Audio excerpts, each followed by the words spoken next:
Hello everyone, welcome to a new chapter of strength of materials, that is deflection of beams. Okay, now during your what happens in beam, there are two type of load generally acting. Okay, one is your shear load and another is your bending moment. These two type of load act on your beam. Now to design a beam, there are two criteria. First is your strength criteria. Okay, in strength criteria what happens, we see that the beam is strong enough to resist the moment and shear force. Okay, so we focus on your stiffness. Okay, let me mention some points here. Okay, so this is your design criteria.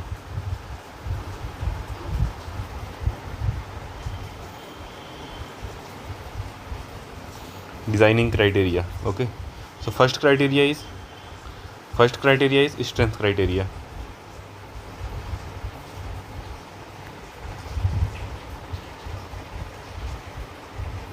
What is strength criteria?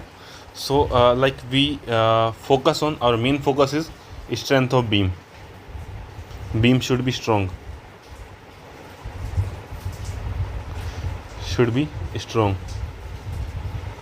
okay, and what is our second criteria? Second criteria is stiffness criteria.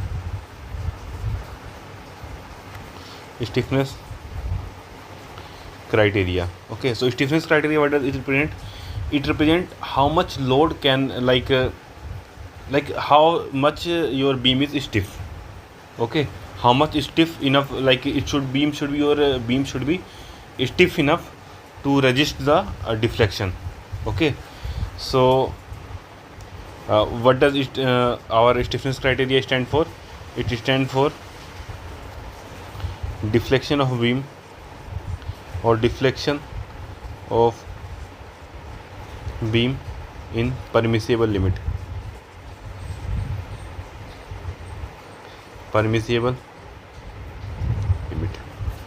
Okay, and generally in our strength of materials, during the loading of beam, your deflection due to shear force is much less than that of deflection caused by your movement. Okay, so in most of the practical cases, your deflection caused due to shear deflection is neglected. Okay,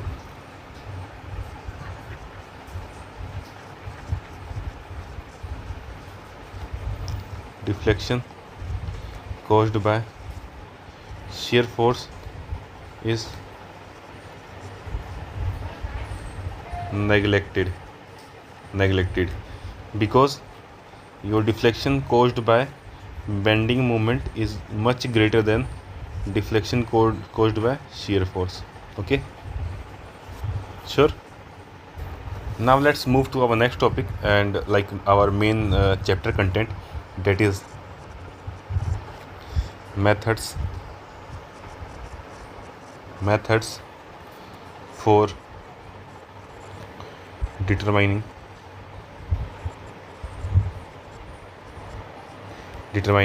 slope and deflection.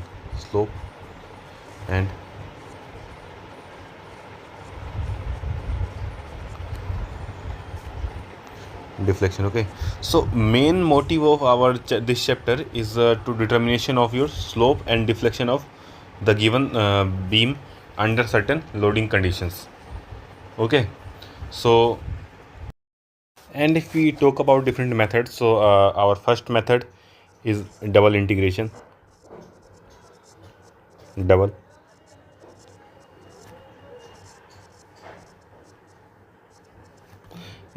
method. Second method is your Macaulay method. Macaulay method. Okay. Third method is your moment area method.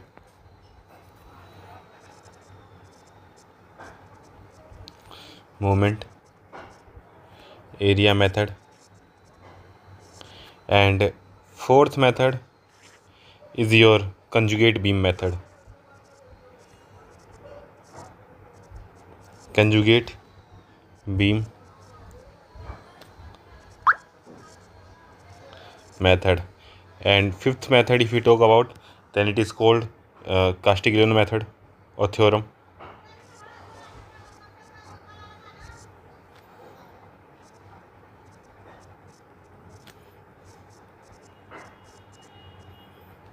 Theorem. Sixth method is unit load or also known as virtual work method. Virtual work method. Okay, so let me mention when we should use which case in which condition. Okay, so double integration we generally used in case of your simple beams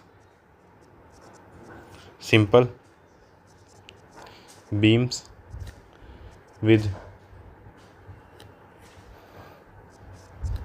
uniform or point loads. If we talk about Macaulay method, so Macaulay method is applicable for beams with several point load with several point loads or discontinuities. Okay, moment area method we use in case your we have to like calculate deflection and slope, deflection or slope at a specific point. If we have to calculate at any specific point, then we generally use our moment area method. Conjugate beam method we use to like visualize or visualize deflection shape. Okay, so it gives us like a variation of your how the deflection and slope will vary from with respect to position. Okay, so and Castiglione theorem if you talk about, then it is used in case of your indeterminate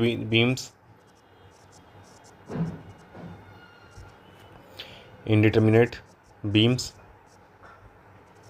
or frames.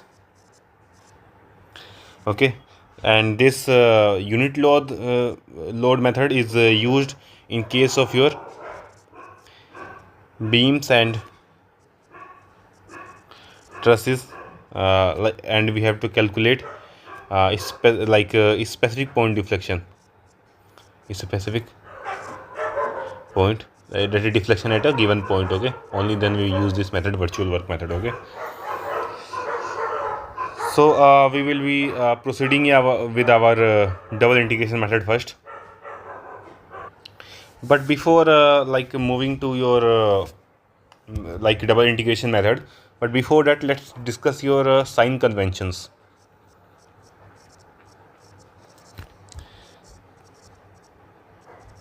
Sign conventions for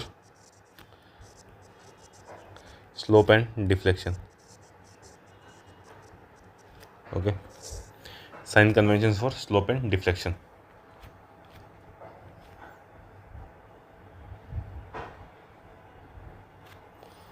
Okay, so of course there are slope and deflection, so let's talk about slope and then deflection. Okay, so if I talk about slope, then slope is dependent by theta, and theta might be your positive or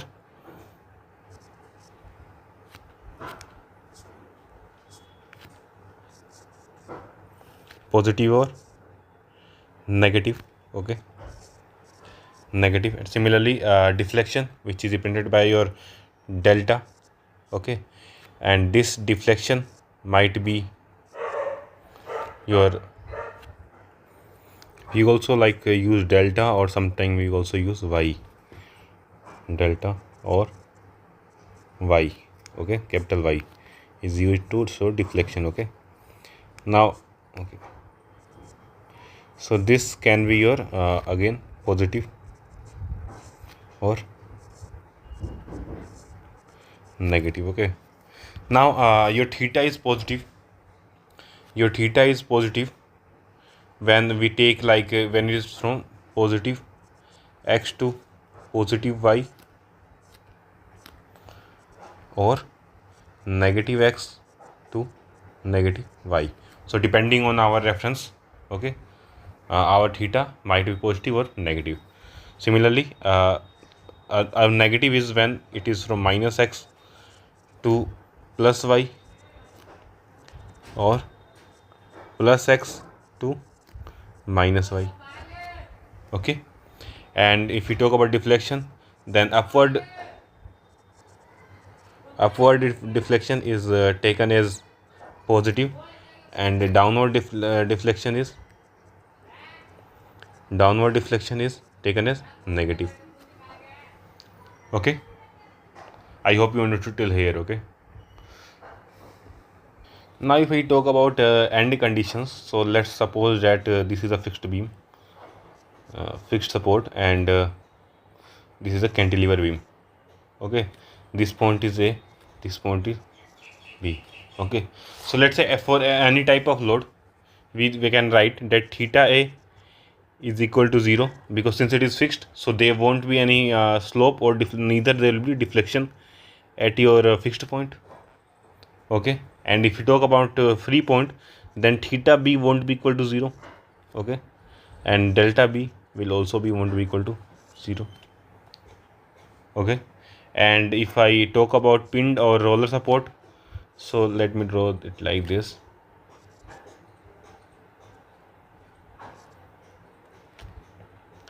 Okay, so let's say this is point C, this is point D. Okay, so what we can write, or we know that this theta C will never be 0, neither will be your theta D. Like slope, there would definitely be some slope available, because there is a presence of rotation at the hinges. Okay, but we talk about deflection, then we know that delta C will be equal to delta D, and both will be equal to 0. Sure. So these are some end conditions for slope and deflection, which we should keep in mind. Okay, now we will start with our first method, that is your double integration method.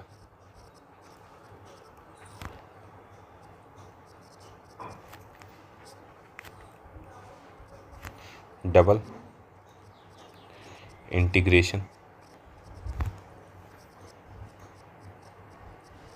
method. Okay, so double integration method is only applicable in case where you have EI is equal to constant. Your flexural rigidity of the beam is constant. EI remains constant throughout the length. Okay,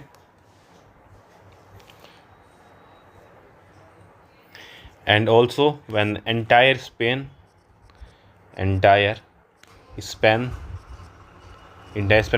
length is under UDL or UVL.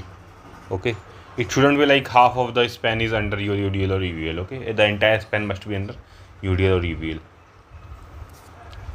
Now if I talk about the main equation, so it is represented by EI times of d2y by dx2 is equal to m at x. Okay, so this is our equation for double integration method. Using this equation, we can calculate our slope and deflection. Okay, so let's integrate it one time. So in integration, we will obtain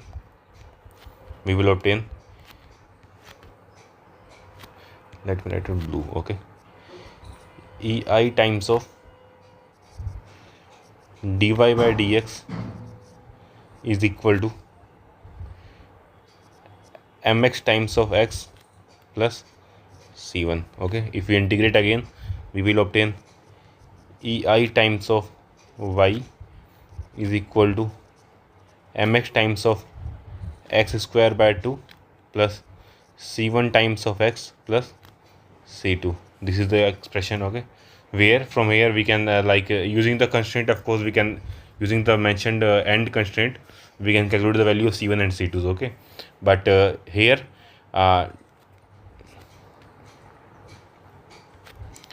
your theta is equal to dy by dx, that is slope, okay. At any point we can substitute the value of x at that point and we will obtain the theta at that point, okay. And deflection is equal to y, okay. So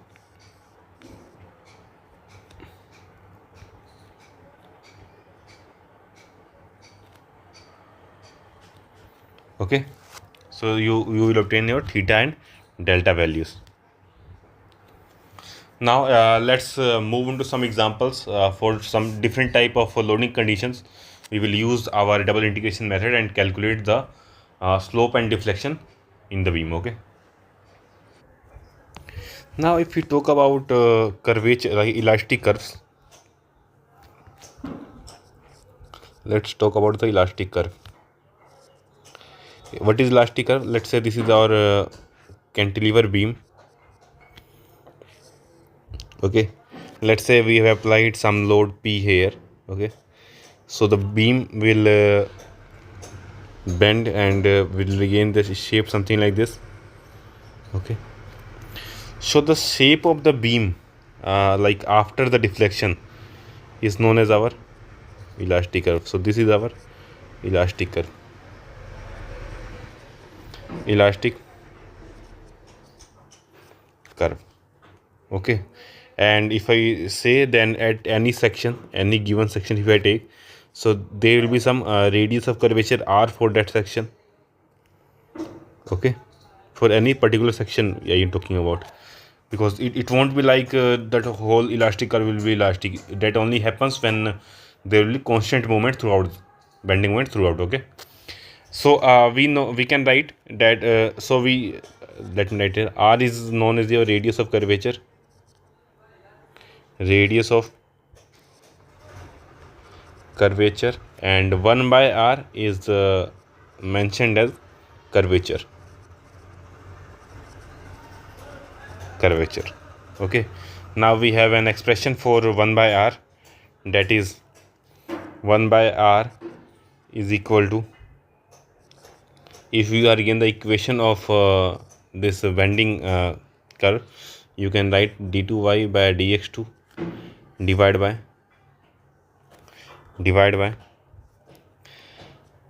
your 1 plus dy by dx dy by dx की power 2 and whole to the power 3 by 2, okay.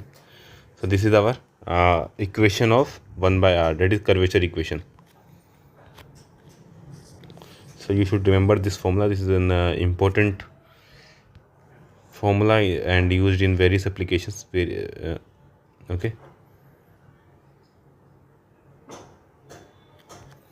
Okay, now we know that from bending moment equation we can write bending moment equation, or bending equation we can write m by I is equal to E by R, okay. So from here I can write 1 by R is equal to m by EI, okay. So if I equate both terms, so like slope of an a beam is very small, its value is very small value, very little value, okay.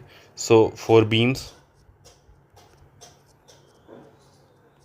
your dy by dx value tend to 0, okay, is very very small, very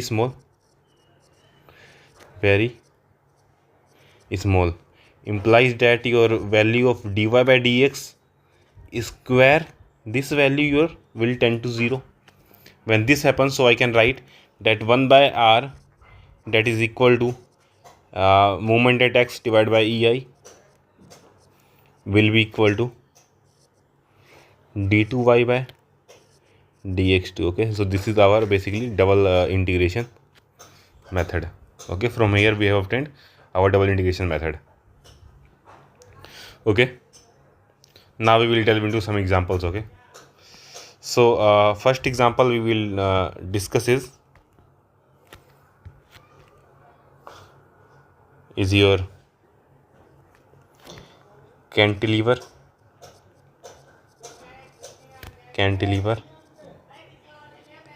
beams with cantilever beam with point load at free end. Okay, so this is our case 1. Okay, so let me draw a diagram here.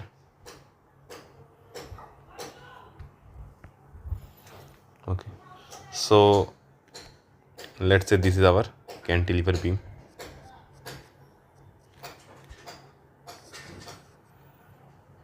Okay, and let's say that a point load P is applied at the free end. Okay, this fixed end is A, free end is our B. Okay, and we have considered an cross section XX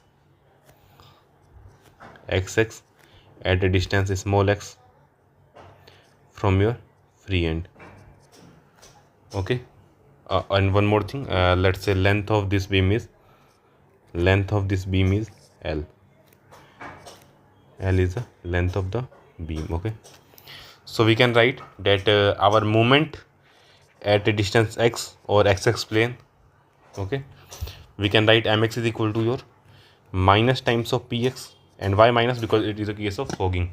Okay, I hope you understood, you still remember your sign conventions of bending moment. Okay, this is your hogging. Let me mention it here. This is your, if your beam bend like this is your hogging, and if your beam bend like this due to the action of your load or moment, then this is your sagging. Okay, positive. This is your bending moment sign convention. Okay, so we know the value of mx, so we can write ei times of d2y by dx2 is equal to minus p times of x.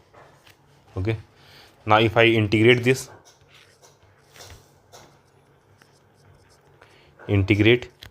with respect to, of course, x. Okay, so I will obtain ei times of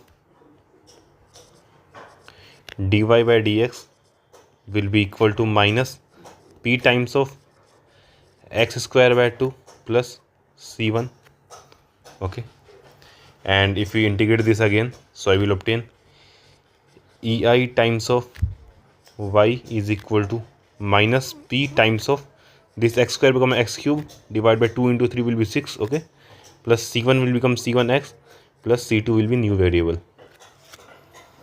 Okay, so this is our we obtained two equations from here. Now if I use boundary conditions, so boundary conditions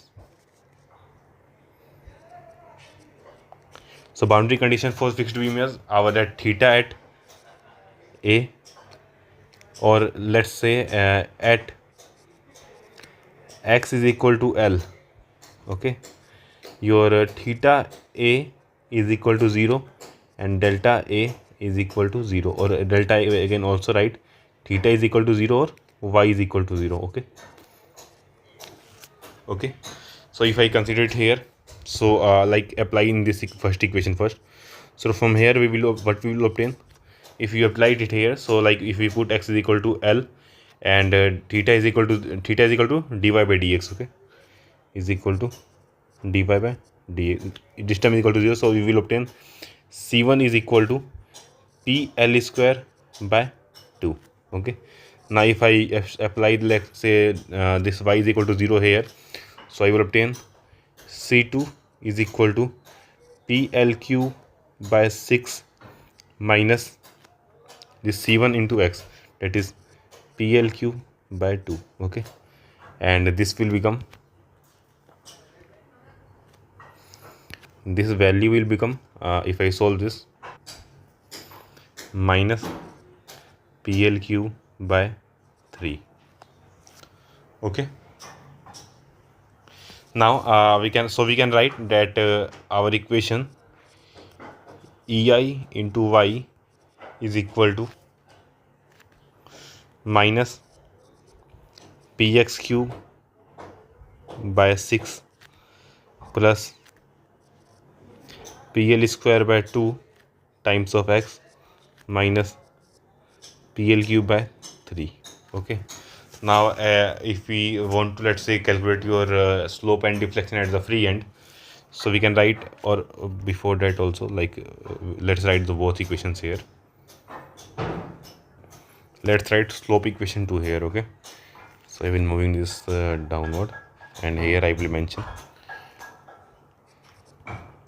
ei into dy by dx is equal to minus p into x square by 2 plus c1 is our pl square by 2. Okay, so these two equations are our important relations for your slope and deflection calculation in case of your cantilever beam when point load is applied at free end. Now at free end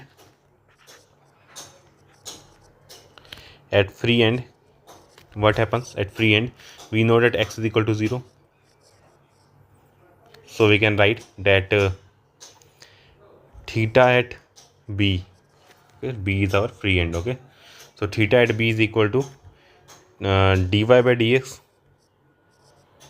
at x is equal to 0. We will obtain it is equal to, so if we put dy by dx x equal to 0 here, so we will obtain it is equal to pl square by 2ei. This is our slope at free end of cantilever point applied with a point load at free end. Okay, if I talk about deflection, then delta of b is equal to y at x is equal to 0. Okay, so from this we will I will obtain it is equal to minus pl cube by 3 ei, and of course it is minus sign here represent your deflection in downward direction. Okay, so these are our slope and deflection value at free end. Sure. Now moving to next case, let's consider your cantilever beam only, but with a uniform distributed load. In that case we will try to find what is our slope and deflection values. Okay, so let's say this is our distribution, or so let's say that this is our distribution of cantilever beam, okay, with the UDL. So if we consider, like, again at a distance x from the free end, we can write that our moment at x will be given by, so here the total load will be wx and will be acting at mid span, that is, so we can write mx is equal to w times of x square by 2. This is a basic thing. Okay, so we have already learned it, how to calculate bending moment in your like shear force and bending moment chapters. Okay, so I won't be discussing here again. So the minus wx square by 2 is our bending moment, so we can use our double integration method. So ei times of d2y by dx2 is equal to minus w times of x square by 2. Okay, so we can write it as, like, we can integrate it first time. We will obtain dy by dx is equal to minus w times of integration will become x cube by 6 plus c1. Okay, if we integrate this again, so we will obtain ei into y is equal to minus w times of x की power 4 upon 24 plus c1 x plus c2. Okay, so what are our boundary conditions? So if we look into this, so our boundary conditions can be, again here will be also, that at x is equal to L, theta is equal to 0 and delta is equal to 0, or y is equal to 0. Okay, so we can write it as equal to dy by dx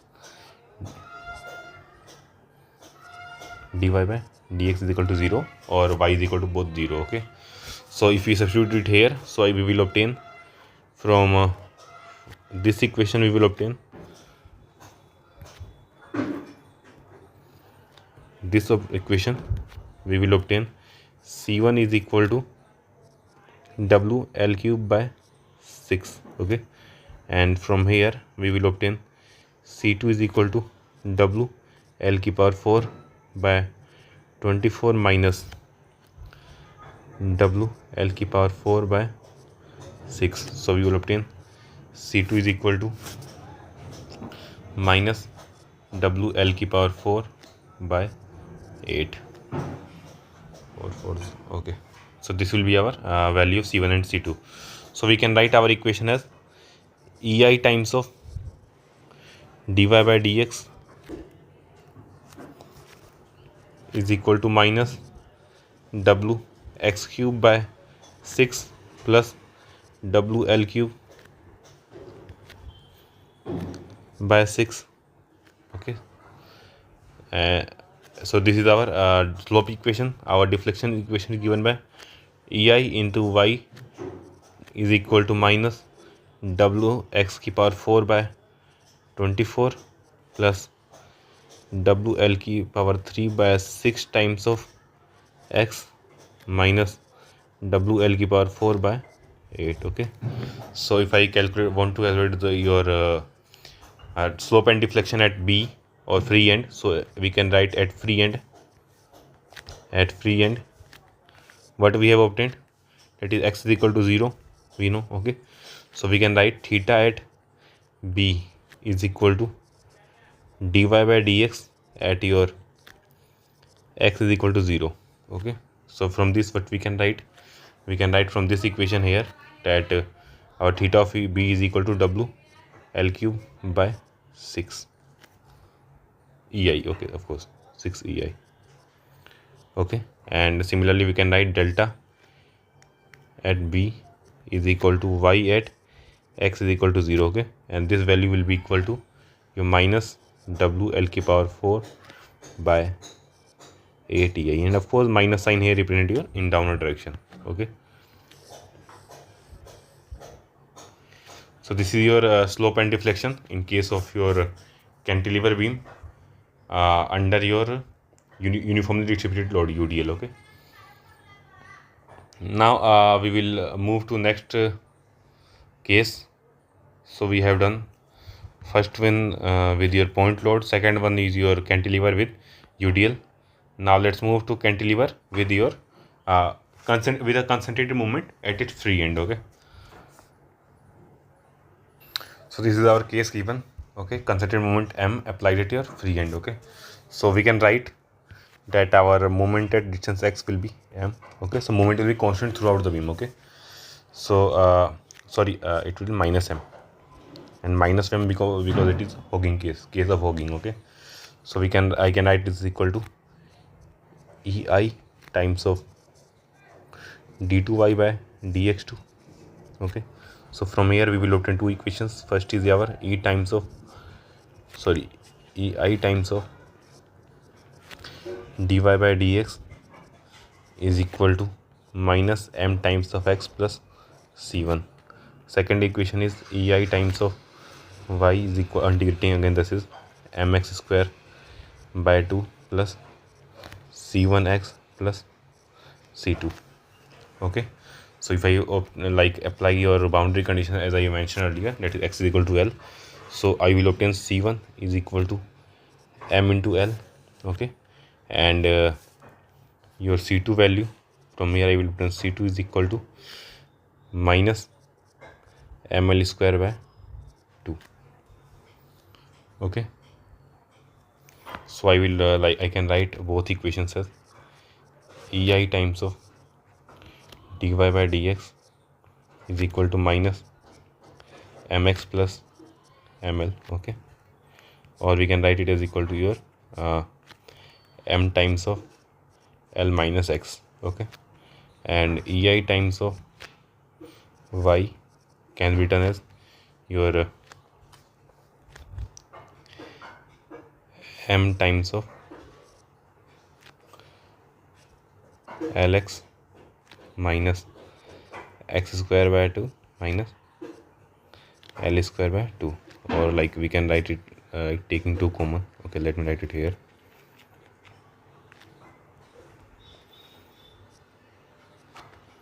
minus m by 2 times of L minus x square. If you arrange this like, so we will obtain it like this. I hope you understood till here. Now if I want to, let's say, calculate it at free end, value of x is equal to 0.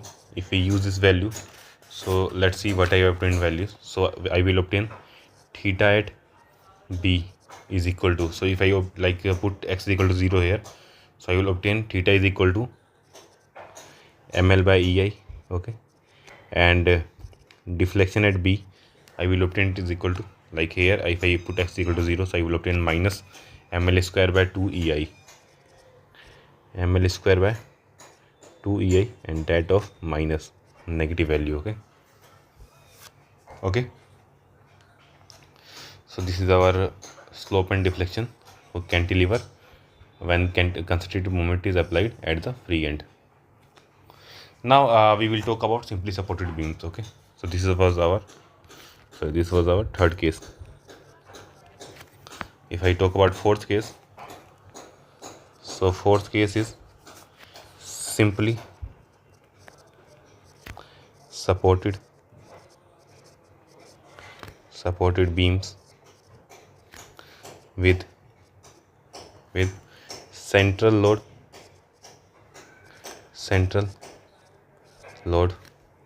W, okay. It means that we have applied W weight at center of the simply supported beam. So let's say this is our let me draw a diagram here, okay. So this is our support, this is our another support, okay, and of course there are rollers. In simply supported, one side is our hinge support, another side is roller support, okay, and this is our beam. Let's say this beam is A and this point is B, okay, and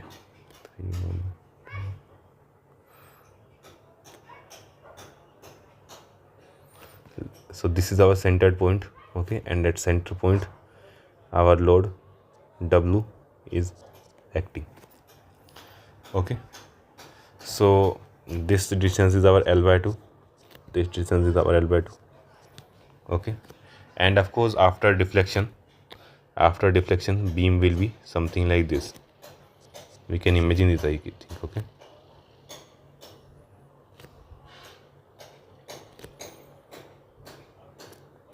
Something like this, okay. So we can say that maximum deflection will be at C, okay. So let's consider an plane XX or section XX at a distance x from A point, and if we calculate, let's say, reaction, so we will obtain reaction is equal to W by 2 here at x and W by 2 at B, okay. I think you can handle this up to here, okay. So RA is equal to this, RB is equal to this. Now if I want to write your moment at x, then this value will be your positive, of course, because force is in upward direction, it is case of sagging, okay. RA times of x is equal to Wx by 2.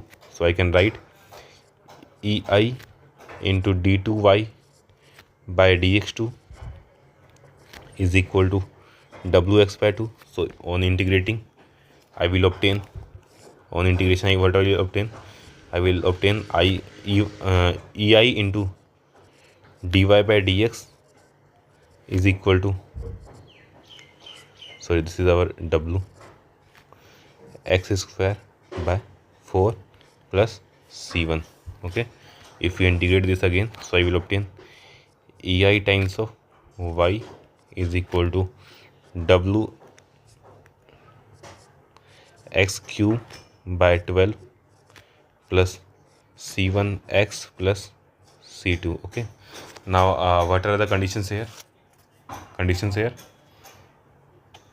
So boundary conditions we can use is boundary condition at x is equal to L by 2, that is at midpoint, is the maximum point of maximum deflection. So here what will be our slope will be 0. dy by dx is equal to theta c will be 0. So from this equation If we substitute x is equal to L by 2 here, so we will obtain our value of C1, that will be equal to minus W L square by 16. Okay, and from this equation, if we apply like at x is equal to 0, our delta or y at A is equal to delta at A is equal to 0 if you apply this equation. So from here what will obtain, like if I put x equal to 0, so I will obtain C2 is equal to 0. Okay, so what I can write EI into, or if I want to let's write it in terms of your dy by dx only, slope. So dy by dx is equal to W by 4 EI times of your x square minus L square by 4. Okay. Similarly, we can also write our y is equal to, if it's from here we will obtain that C2 is equal to 0. We know the value of C1, so we can write it is equal to W by 4 EI times of your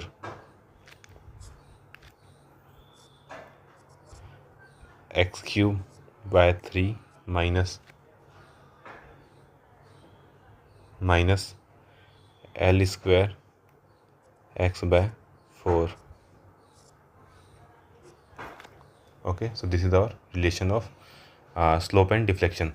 Now if I talk at midpoint, so from here like we can calculate at any point. Okay, slope and deflection at any point. Now let's say that if I want to calculate your slope at E, okay, so for using this, let's say I want to calculate few values. What I want to calculate, I want to calculate slope at E. A is equal to, what will be slope at A, what will be slope at B, okay, and what will be deflection at C, or our y at C. Okay, so using this equation we can obtain our slopes. Okay, so slope at A we know that x is equal to 0, so if you substitute at x is equal to 0 here, so you will obtain this as minus W L cube L square by 16 EI. This is our slope. Okay, and since it is like negative, so we can say, and one more thing. Okay, so since we have taken x in this direction here, okay, so our coordinate system will be like this. So this is our x and this is our y. We have taken positive and upward direction, let's say. Okay, so this is our positive theta, since it is and this is our anti-clockwise, so since this will be our in clockwise direction. Okay, and it theta b, if we calculate, that is x is equal to L. If we substitute here x is equal to L, so this will become L square by L square, so L square minus L square by 4. This will be our, so if we want to calculate theta at B, so our x value should be L, but when we take x equal to L, so we find like one more load W is acting in the midpoint. Okay, so like our this value of slope and deflection will be only applicable in case of your A to C. Okay, so this point was C. Okay, from A to C only. Okay, and the similar values will be our in here, since slope is, let's say, our clockwise, so in this direction the slope is anti-clockwise and have the same magnitude. Okay, so theta at B, so this value will be equal to positive of WL square by 16 EI. Okay, and this will be our anti-clockwise direction, as I mentioned here. Okay, and if I want to, let's say, calculate the value of deflection, so for deflection I will maximum deflection at y is equal to C, that is, so this is our delta max. Okay, and if we substitute x is equal to L here, x is equal to L by 2, so I will obtain maximum deflection value, that is our W L cube by 48 EI. Okay, is our slope and deflections value. Now let's move to this next problem, that is simply supported beams with eccentric load W. Okay, let's say from A, your distance at the distance A is small a, this load is applied, and the left load distance is B, and total span length is our L. Let's say that this point again is called C. Okay, now if I want to write the its bending moment, like I have mentioned here, that for if you take section here, so this will be only applicable for up to next loaded point. Okay, up to like A and C only this is applied. Okay, after C again we have to again calculate moment, bending moment, and again apply our double integration theorem to like find the expression for this. Okay, so if we consider, so let's consider portion AC. Okay, or let me write, consider portion AC. Okay, so what happened in this portion? In this portion we can say, okay, but before that let's calculate the reactions RA and RB. Okay, so we can write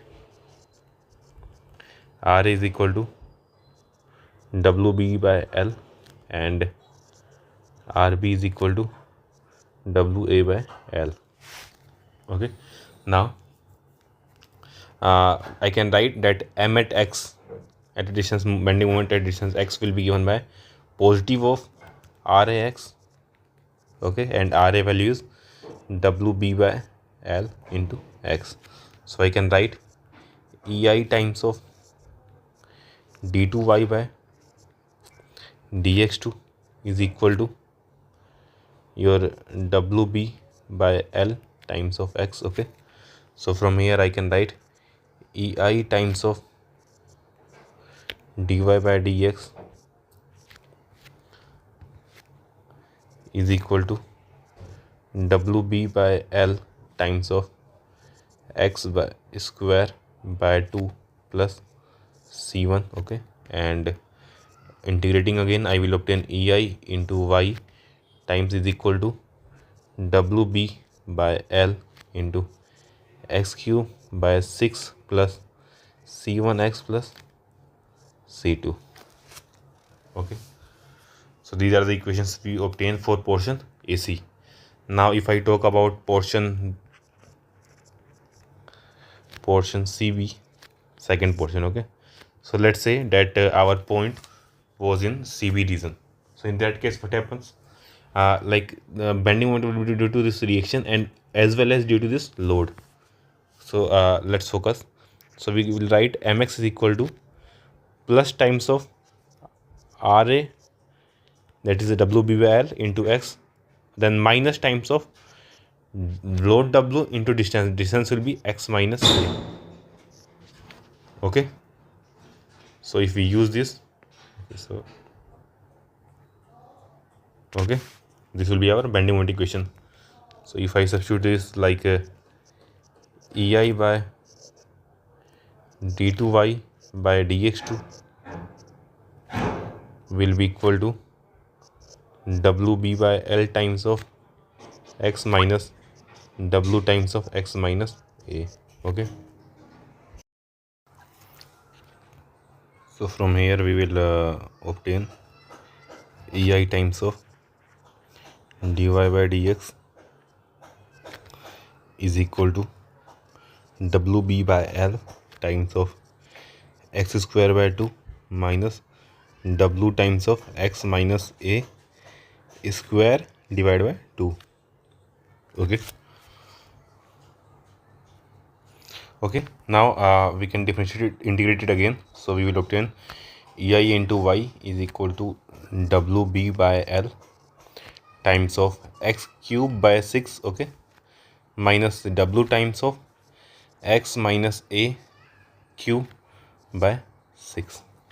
This is our we have calculated slope and deflection equations for our both portions. Okay, sorry, I forgot to add a constant C1 here, and this will become C1x plus C2. But since we have like already discussed your C1 and C2, I already assumed in your AB portion, AC portion, so use it C3, and here C3 it will be C4. Okay. Now if I talk about your boundary conditions, so if I look here, if I look at point C, so we can say that theta at C from portion AB, okay, is equal to theta at C at portion using portion BC, okay, whichever portion we will use, sorry, AC here, AC and CB, okay. And similarly we can also write that delta at C using our AC portion will be equal to delta at C using our CB portion, okay. There are two conditions, and like since there are four unknowns, C1, C2, C3 and C4, so we need four conditions here, okay. So this is, let's say, condition 1, this is our condition 2, okay. So if I talk about condition 3, so what I can say, at x is equal to 0, at x is equal to 0, I can say that our deflection, which is y, is equal to 0, okay. Y at a is equal to 0. Similarly, fourth, we can say that at x is equal to L, our y is equal to that is y at b will be equal to 0. So there are four conditions, and now similarly we have four unknowns, okay. So if we want to calculate these values, so using condition 1, what we can do, so using condition 1, that is theta at C using AC portion is equal to theta at C using CB portion. So if I take the slope values from here and here, so what I can do, I can write it as equal to, and of course one more thing, for this both case we will use L is equal to x is equal to A, okay, at x is equal to A. Now if I use both equations, so using from here, if you substitute x is equal to A, so I will obtain W by A square by 2,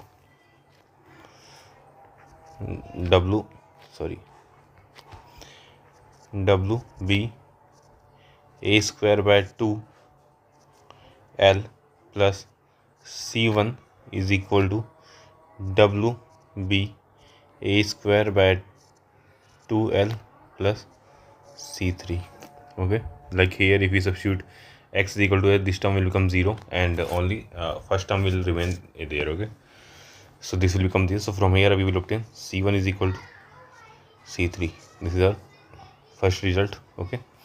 If I use second boundary condition, that is our deflection at C using our AC is equal to deflection at C using our CB. If we use this equation, and of course we will substitute x is equal to L here also, okay. So what we will obtain, we will obtain here A cube by 6L plus C1A plus C2 is equal to WB A cube by 6L plus C3A plus C4, okay. So like this will cancel out this, and if we use C1 is equal to C3 here, so this term will cancel out this term, okay. So from here we will obtain C2 is equal to C4. This is our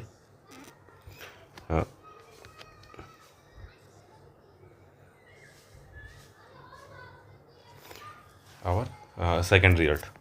If I consider third boundary condition, that is at x is equal to x is equal to 0, at x is equal to 0, our delta at A, that is our also y at A is equal to 0, okay. If I use this condition, so let's say, see this equation, okay. If I substitute x is equal to 0 here, so this from here, and y is equal to 0 from here, I will obtain our C2 is equal to 0, C2 is equal to 0, okay.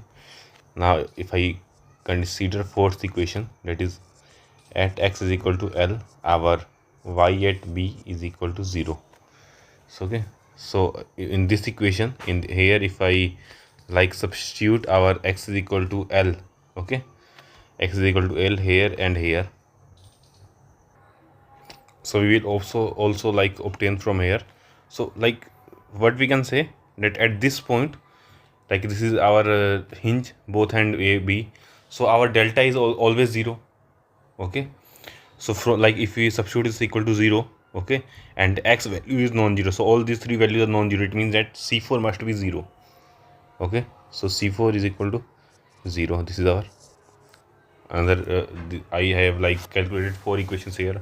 We know the value of C2, C3, okay, but we don't know value of C1 and C3. We do, sorry, C1 and C2 value we don't know. Okay, sorry, like C2 is equal to C4, so 0 is equal to 0 we obtain from here. C1 and C3 values, that is be constant, we don't know these values, okay. So let's say that if I use this equation at again, x is equal to L, here this equation we will use and substitute the values here, okay. So EI times of 0 is equal to your WB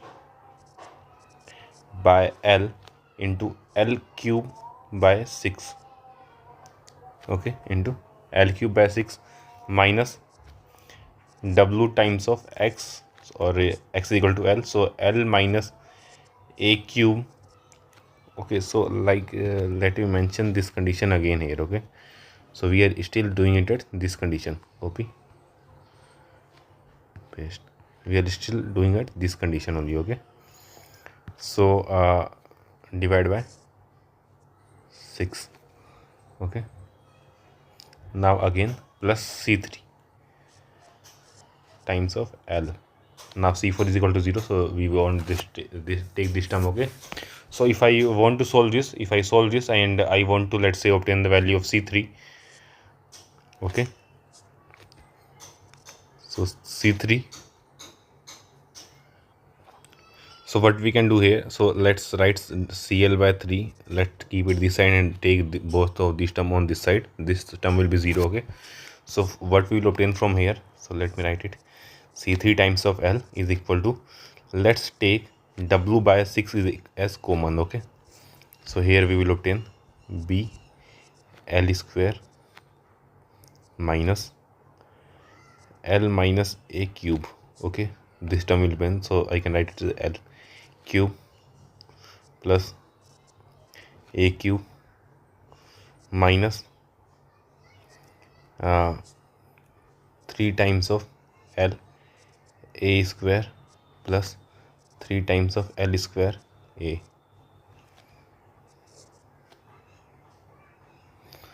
Okay, if we solve this, so we will obtain something like this. Let me check it, verify it first. A square, so this will be negative, okay, sure. Now if I like divide it by, okay, so let's see what else we can like, if I can do something else here, or we don't need to like go through so much trouble. I can simply do it here, like L minus A is equal to B, okay. So I can write that as B cube, okay. So I can write C3 is equal to, C3 take B as common, so it will be WB by 6 times of, now if we divide it by L square, so L minus B square by L. So it is, okay, so like let's write it in this way, is equal to WB, okay. So this will be our negative, okay, negative, and negative minus WB L square minus B square times of 6L, okay. So this is our C1 value, C1, and this will be equal to our C3, okay. Now if I use substitute these values in your equation, so I can write for portion for AC, okay, and for CB portion, for both portion I will write our equations. So I can write EI times of dy by dx will be equal to our WB by 6L times of 3x square plus b square minus l square. Okay, now again I will write ei times of, and in this case our x is less than equal to a, this is 4. Okay, ei times of y is equal to wb by 6l into x times of x square plus b square minus l square. Okay, and if I talk about cb where x is greater than equal to a, so in this case what will happen, I can write equation as dy by ei times of dy by dx is equal to wb x wb by 6l times of 3x square plus b square minus l square, first term like this is same term, and then minus w by 2 times of x minus a square. Okay, x minus a square. Similarly I can write ei into y can be written as wb by 6l into x times of x square plus b square minus l square. Okay, this same term minus again w by 6 times of x minus a cube. Okay, so this is our relation for slope and deflection for the whole span. Okay, now let's say that I want to calculate your slope and deflection values. Okay, so let me write it here. Let's calculate your theta at a. Theta at a is, what will be value of theta at a, theta at b, and let's also calculate your let's calculate y at c. Okay, so if I want to calculate this value, so what will I do, like using theta actually what is theta is equal to a, at theta is equal to a, sorry, wait, diagram here, at theta is equal to at a our x is equal to 0. So if we substitute x is equal to 0, that is less than a, so here we will substitute our x equal to 0. Okay, so what will you obtain from here, we will obtain our theta is equal to minus times of like first let's say substitute this value is equal to 0. Okay, if you substitute this equal to 0, so this will become b square minus l square. Okay, and this can be written as like b minus l into b plus l. Okay, and b minus l is our minus a, so we can write as minus w times of ab divided by 6 e I l. Okay, or 6 ei times of l plus b by l. Okay, so this is our slope. Now of course since this is negative and we have like taken this as x in this direction and y in this direction is positive. Okay, so this will be our theta, positive theta. Since it is negative, so it will be in our anti-clockwise direction. Okay, now theta b, talk about theta b. So theta b, we know that x is equal to l, and that must be in this case where x is greater than equal to a.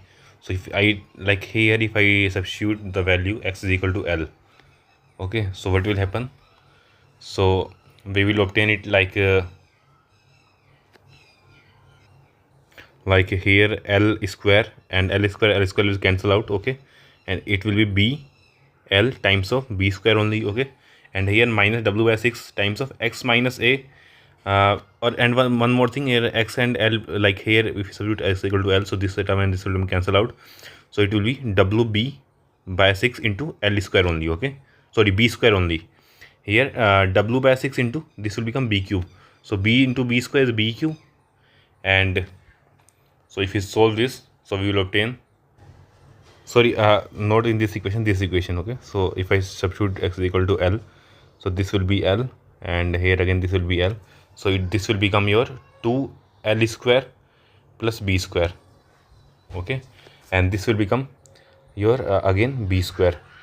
Now, so if we solve this, so we will obtain value as w times of ab by 6 ei times of here l plus a by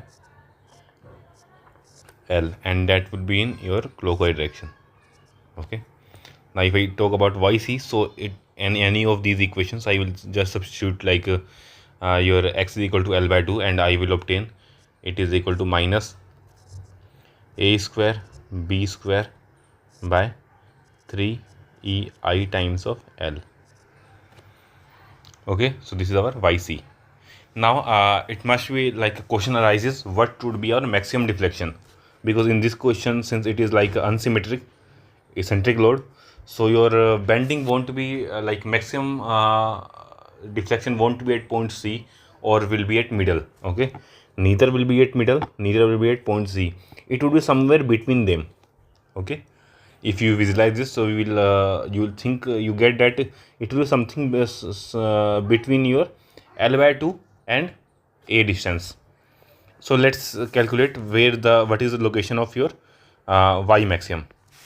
So if I want to calculate y max, so what should I do?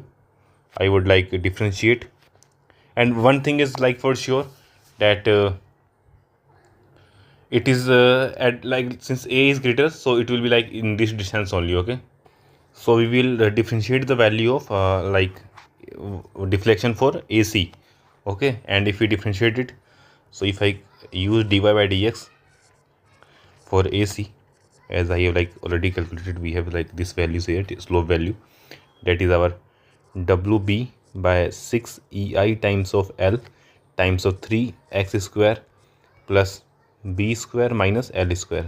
I hope this was the equation. Yes. Okay, so if I differentiate this, so on differentiating this term, so this term will change. Okay, sorry, so here it will be our, like if we differentiate this, so this will obtain 3,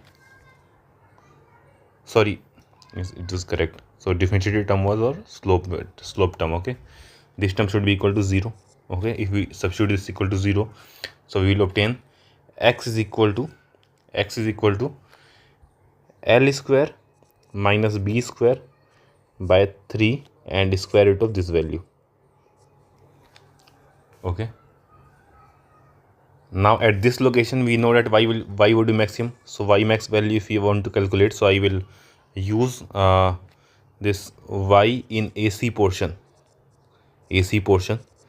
and I will substitute x equal to this here in this equation. Okay, so I will obtain y max will be minus wb into l square minus b square की power 3 by 2 divided by 9 root 3 EIL.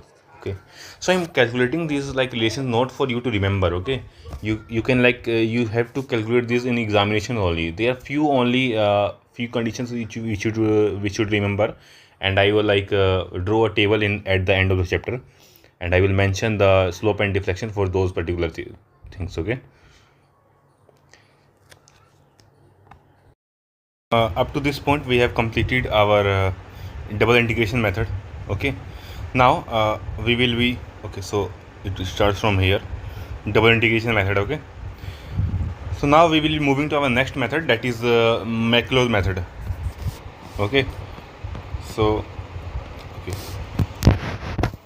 so this is also known as use of like this Macaulay method consists of use of your discontinuity function. Okay, so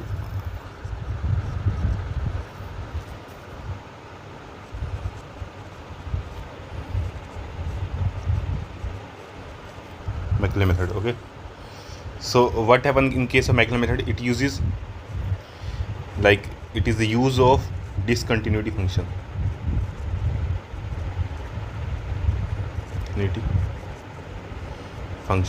Okay, now let's take an example of your simply supported beam. So let's consider this beam. Okay, so AB is our cantilever, simply supported beam, and 2 point loads are applied at point C and D. okay, and a, this distance is a, this distance is b, and complete span is of length l. Now if I talk about the moment, okay, the moment, then the moment varies from okay, first let's calculate your reaction force. Okay, so let's say this is your reaction Ra, okay, and this is the reaction Rb. Okay, I won't be calculating here because calculation will be like complicated. So let's move to how to use your this Macaulay method first.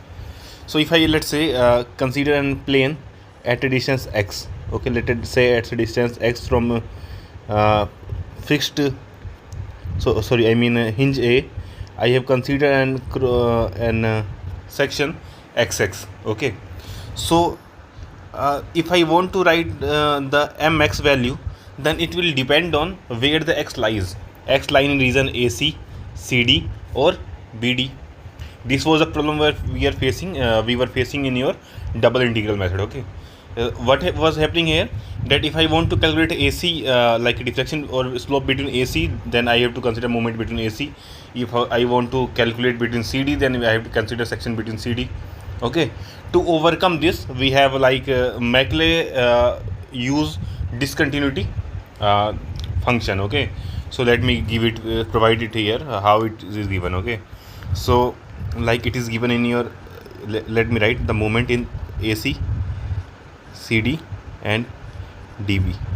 In all three, if I write mx, so mx will be here, it will be Rax. Okay, here mx is equal to Rax plus, sorry, this will be minus, okay, because it is in the opposite direction. Okay, and it won't be x, it will be x minus a. Okay, if I write mx in your dB region, so this will be Ra into x minus p1 times of x minus a minus p2 times of x minus b. Okay, and of course there are conditions for each, that is, this is for like x is between 0 to a. Okay, let me like move it downward here.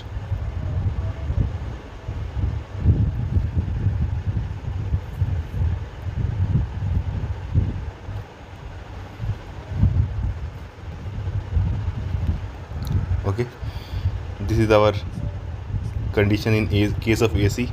In case of CD, let x must be between A and B.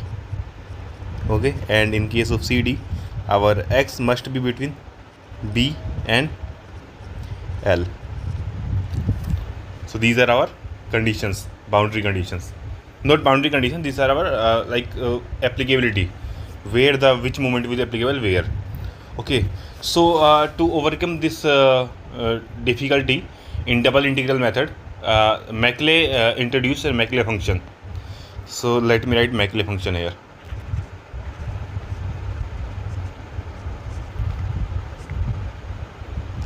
Macaulay's function,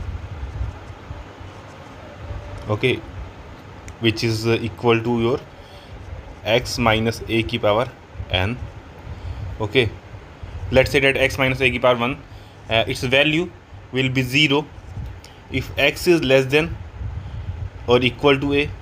Okay, and value is x minus a की power n if x is greater than a. So see what happens here. In case, let's say I am considering this region. Okay, so your x is like, let's say that I have taken cross section here. Okay, my cross section is considered here, but I have considered this region. In this region, what will happen? Our x will be less than a. In that case, what happens if we like use this moment equation? This term will become 0. So we will obtain the moment in your AC only. Okay, and similarly in case of, let's say here, if we look here in this region, BD region, like if we talk about this region, if I say that my x is less than, let's say B, that x is somewhere here, so this term will become 0. Okay, that is in between CD region. So we write your moment in okay. So we write your like combined equation as using double integral method again, d2y by dx2 is equal to, if when we will write moment, so we will write at the farthest, in the farthest region, okay, like BD region, and we will write it as like RA times of x, then we put a slash, okay, then minus P1 times of x minus a, then again slash minus P2 times of x minus b, okay. And here these oblique terms represent like the terms after your oblique may or may not be considered in the solution depending on your value of x, on in which region your x is selected. Let's say your x is in region AC, then these two won't be selected, okay. If your x is in region, this second region, then only first two will be selected. If your x is in third region, then all three will be considered, okay. Now like using these equations only we will calculate further, okay. Of course okay, let me mention it here. I hope you all know that if I want to integrate x minus a ki power n, and you all should know, so this integration will be x minus a to the power n plus 1, of course, sorry, I forgot dx here, dx is equal to upon n plus 1, okay. Now if I want to calculate, let's say, slope and deflection in this case, so I will again integrate this equation. So I will obtain EI into dy by dx is equal to your RA times of x square by 2 slash minus P1 times of x minus a square divided by 2 slash minus P2 times of x minus b square divided by 2, okay. So this is our slope if you want to find slope, okay. Like if you don't want, you can leave this value of your dash values, okay. And of course like let me mention C here,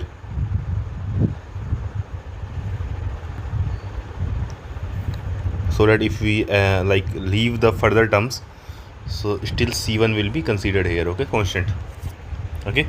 Now similarly if I want to, let's say, calculate your deflection y, so it will be your RA into x cube by 6 plus C1x plus C2 dash minus P1 times of x minus a cube by 6, okay, slash minus P2 times of x minus b cube divided by 6. So this is our slope and deflection equations, okay. Now we can calculate the value of C1 and C2, okay. Okay, and then again everything is similar to your double integral method. So we will see a few examples here. Let's start with the first example. So first example, let's say it is your, or not effect, UDL in a section of, or let me draw the straight diagram so that we can start with your question. Let's say for this loading condition we have to calculate your slope and deflection at your points, okay. So let's continue, okay. So what we will do, we have to make the beam continuous first, okay.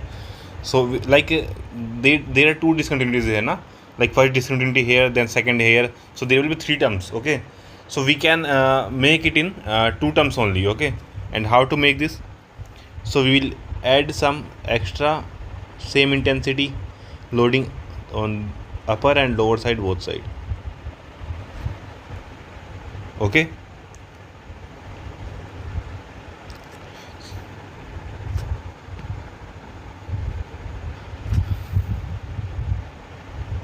So let's consider this question, okay. So from A to B, the on the your simply supported beam from C to D, UDL is applied. Okay. Now what happen when we write the moment equation?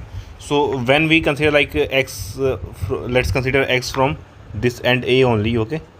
So what will happen in that case? If we consider here, there will be only one reaction, that is, let's say RA reaction is here, RA, and here the reaction is our RB.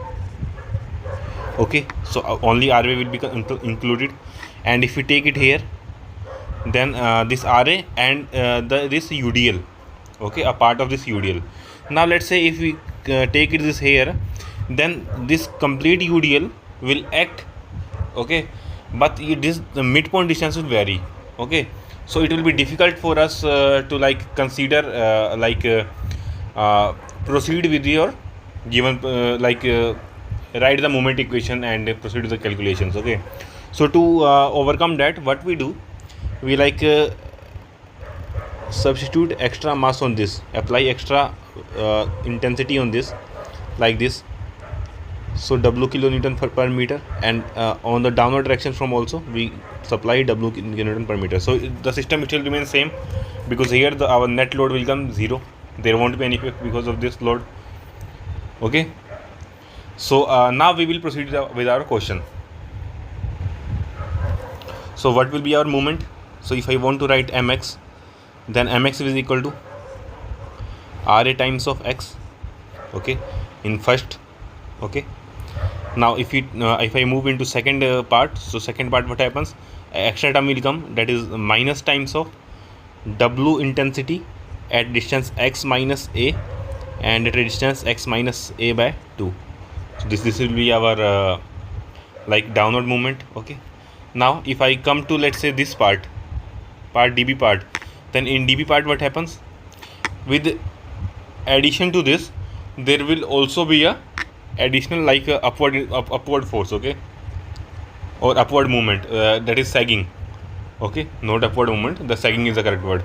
So they will always also be sagging. So if we want to evaluate this, so this will be our W times of x minus b square divided by 2. So these are three terms. Let's say that if I didn't consider this external mass, okay, so what will happen in that case? In that case, our mx will become like RAX will be same. This Wx minus a square divided by 2 remains same. Okay, now if we come to this this point here, then like we have to change this term also. Why? Because this will be always it is a continuous function, so discontinuous, I mean discontinuity equation. So what happens, at the certain point, let's say here if we consider this moment, then this moment should be proceed up to next point also. Okay, but what happens, that this load will not vary with respect to x after this. Okay, so we have applied your extra intensity, load intensity. Okay, in that case, what happen, your UDL is will be proceeded to the further end till the end. So this term will remain same, and one additional term we have to add to subtract this term. Okay, so now we will proceed with this moment equation. So we will write our this mx can be written as ei into d2y by dx2 is equal to, or let me write it, okay, is equal to RAX minus intensity times of x minus a square divided by 2, okay, plus W times of x minus b square divided by 2. Okay, now if I want to calculate slope, so I will write ei times of dy by dx is equal to RA times of x square by 2 plus c1, okay, slash W times of x minus a cube by 6 plus W times of x minus b cube by 6. Okay, if I want to, let's say, calculate deflection, I will integrate it again. So ei into y is equal to RA times of x cube by 6 plus c1x plus C2 slash minus times of W x minus a की power 4 upon 24 plus W times of x minus b की power 4 upon 24. Okay, so using these equations I can calculate your deflection as well as slope. So this is how we proceed for your Macaulay method using your discontinuity function. Now let's consider one more example. The example will be we will take two couples here. Okay, the second example, let's say again that this is our loading. Okay, and two moments are applied at point C. Let's say this is point C. Moment m1 is applied in clockwise direction and moment m2 is applied at point D in, let's say, anti-clockwise direction m2. Okay, now let's say I have to find your slope and deflections at points, okay, using Macaulay method. So first what I will do, I will calculate the value of reactions RA and RB.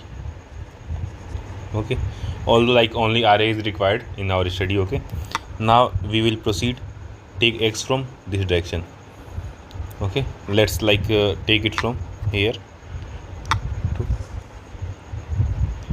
here. This is our x and here is our x plane, x plane, x. Okay, so if I want to write the moment at x can be written as RA times of x. This is the first term. Okay, and now this according this is our sagging, and due to this also it is be sagging, plus m1 times of.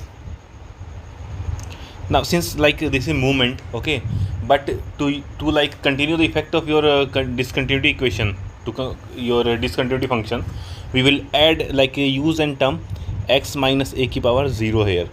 This will be 1, but what happens in case of calculation of your slope and deflection, it will help us determine in which region we are working. Okay, and also this will help us integrate it. Okay, we will see in the further. Okay, okay, minus m2 times of, this is our hogging, m2 times of your x minus b की power 0.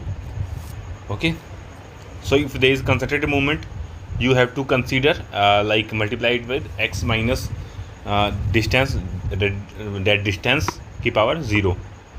Okay, now if I want to, let's say I will equate with EI is equal to EY into d2y by dx2. Okay, now let's say if I want to calculate the slope, so I will write EI times of dy by dx, integrated this, I will get RA times of x square by 2 plus c1. Okay, plus m1 times of, now this term will come into view. Okay, x minus a की power 0 will become x minus a की power 1. Okay, divide by 1, so this term will come into view. Here again m2 times of x minus b. Now if I want to, let's calculate a deflection, so I will integrate it again.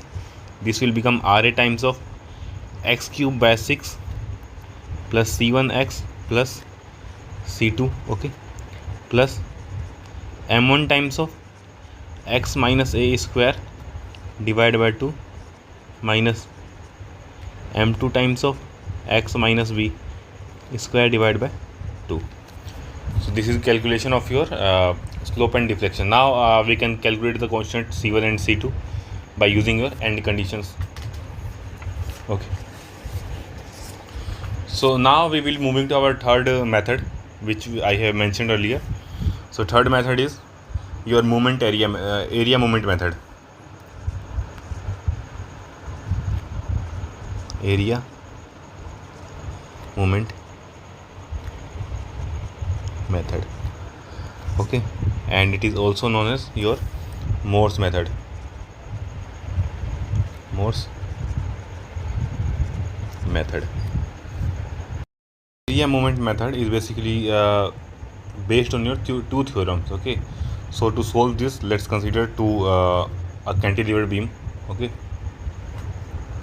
so let me draw it here. So let's say this is our fixed support and this is the beam, cantilever beam. Okay, now let's say that here the free end is your B, this fixed end is, let's say, O, and let's consider a point A somewhere in between. Okay, and let's say that a load P is applied at your free end. This is the condition. Okay, now what will happen? Let me draw a reference line here. Okay, now what will happen if I want to draw?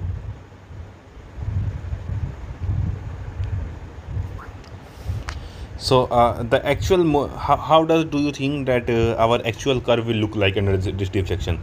It would look something like this. It would look something like this. Okay, here your slope will be like, it should be perfectly straight line at the here at this point. Okay, because slope at this point will be 0 because this is your fixed end. Okay, and it will vary. Okay, now what happens at this point A? Let me draw one more line. Let's say at this point A. So if you consider a property at this point A, so this is our deflection at this point. Let me draw a horizontal line too, and let's draw a slope at a tangent at this point A. So if you draw a tangent here, let me draw the yellow color. Okay, so if you draw a tangent here, it should be something like this. This is our tangent at point A. Okay, now if we I think this is not a straight line. Okay, so what happens that if we see the deflection at B, so this point here represent your deflection of this B point. Okay, so this is B, this will be our B dash. Okay, B after deflection, this is our A dash. Okay, now your deflection is basically in 3 parts here. If we see, this is part 1, this is part 2, and although like I have used your cantilever beam, but it can be like made for any beam. You can like consider a section for any beam and you can draw this. Okay, applicable for your any beam. Okay, let me shorten these lines.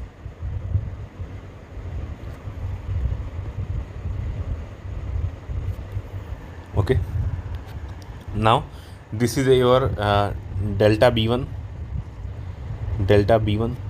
this is, let's say, delta B2, and let's say this is your delta B3. Okay, and this delta B1 value will be also be equal to your delta at A. Okay, delta at A, this deflection is equal to this. Okay, delta at A, and we can also like we also show deflection as this. I think I didn't mention it before, but we also seen your delta form here. Okay, delta A. Okay, now this term here represent, let's say that this is a slope at your section, A. So this slope will have value of theta A. Okay, this will be our theta A. Okay, and of course the tangent at this point will give us theta B. Let me draw it here also. Okay, so let me draw tangent here.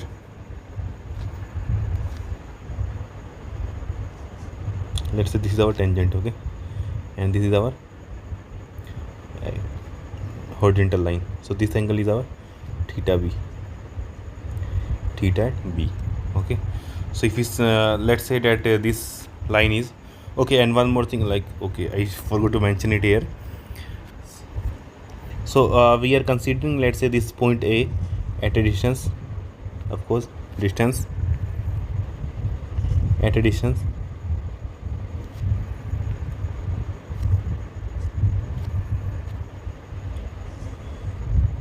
x from free end. Okay, at a distance x from free end.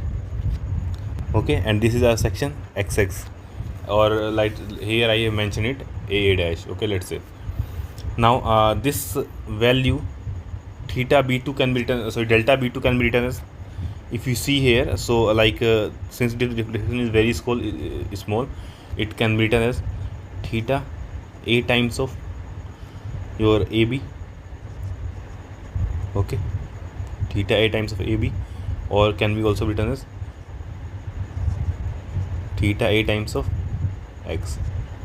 Okay, now this delta b3 term, this term is you represented by, let's say, delta b with respect to a, or can be also written in terms of this, okay, as b by a. Now I will explain what does this term signifies, represent here. Okay, let me proceed first. Okay, so let's say I want to draw your bending moment diagram. So let me draw few axes here first.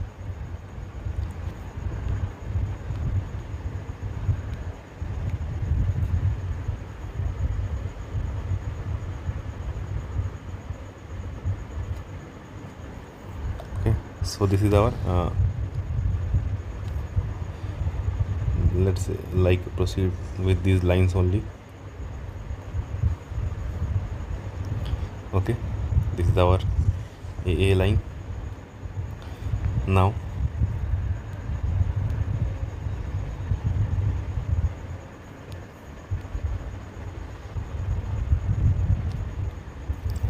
let's say let's draw your BMD.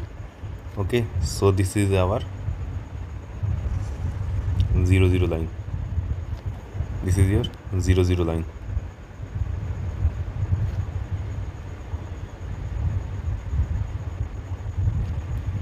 Okay, this is your 0 0 line. Now if we if you want to draw BMD for this will be our triangle in negative. Okay, so let me draw it with another color.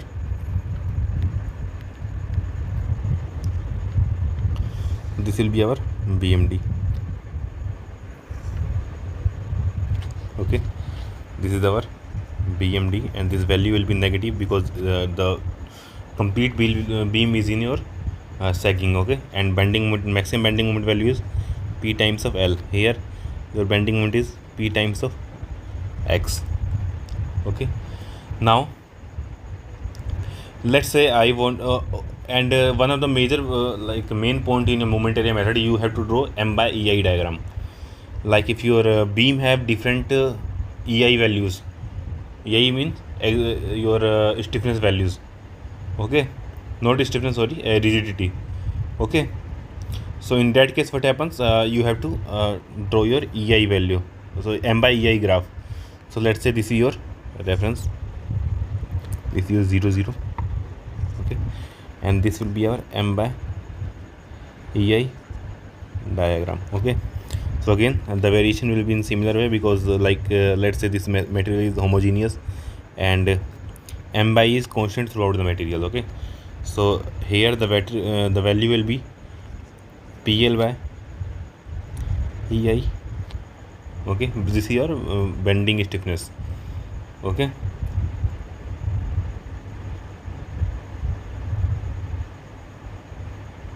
okay, so this value is also negative because M value is negative, so this value will also be remain negative. Here your value will be Px by EI, of course negative value. Now what the two theorems signifies. Okay, one more thing. Okay, so let's proceed with theorem 1. So if I want to proceed with theorem 1,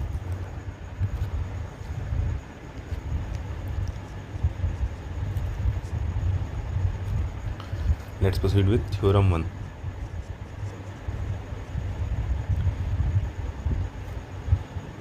Theorem 1. So what does theorem 1 represent? It tells so this theorem 1 represent that difference in slope between 2 points, like say theta. So let's say this point is mentioned A and this point is B. Okay, So theta a minus theta b, difference in slope of difference in slope at 2 points is equal to your area of m by ei diagram. Area of m by ei diagram between a and b, between a and b. So this is your theorem 1. Okay, and of course the point you should focus is that if m is negative, area is negative, m is positive, area is positive. So like here, if since your m by ei diagram is in negative direction, it means that your area will also be considered negative here. Okay, so theta a minus theta b will be your negative value here. Okay, now what is theorem 2?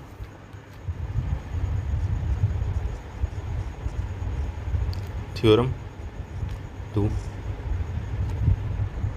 Now this theorem 2 states that your deflection at any point with respect to tangent at another point. So deflection at any point with respect to tangent at another point, okay, is equal to your moment of area of m by ei diagram. So here it is mentioned that this term, your theta ba, or sorry, delta ba is your moment of area is equal to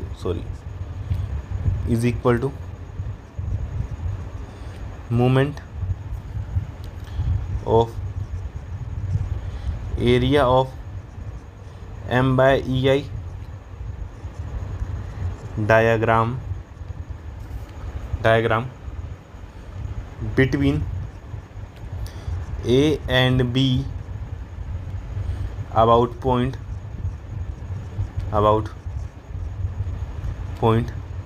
b.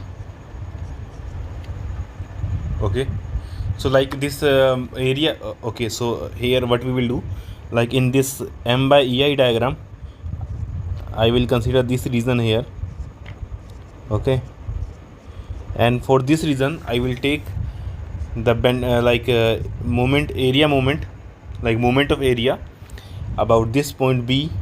Okay, and let's say this is our centroid. Okay, centroid of the area, so this will be our x bar. Okay, so this is basically your second theorem.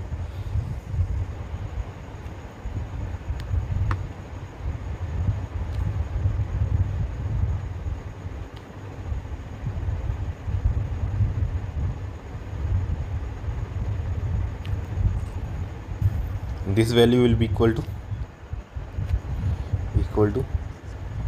ax bar. Okay, let's say this area is a is the area. Okay, now using this theorem I can write that delta b, net deflection at b is equal to delta a plus theta a times of ab, okay, plus delta b by a. This is our equation for your deflection at any calculation for of deflection at any point. Okay, this is your arm bar. Using this equation you can calculate your deflection at any point throughout the beam if you know the value at one point. Okay, or if no value is given, so you know the value at you know that here at this point your deflection will be 0, so you will use this equation here. Okay, and you also know theta a will be 0, so you can calculate your deflection b directly. Okay, I hope you understood till this point. Okay, and this moment is taken, yes, moment is from is about point where deflection to be calculated, deflection to be calculated. Okay, so this is your moment area method. Okay, so from here if you add all these three terms, so you will obtain your delta at B. I hope you understood till this point. Now since in this moment area method we have like to calculate deflection, we required your like x bar, that is distance of centroid from a point from one axis. Okay, so we will see few figures and see where the centroid for those particular diagrams lie. Okay, now these are some standard figures which we generally encounter in case of your moment method, and for these figures we have to calculate our moment of area. So what is important for this? So we should know the location of centroid. This is centroid here in the case of rectangle at your b/2 and height h/2. In case of your trapezoid, if we talk about trapezoid, so your let's say here is your centroid lies. So this distance written as 2 times of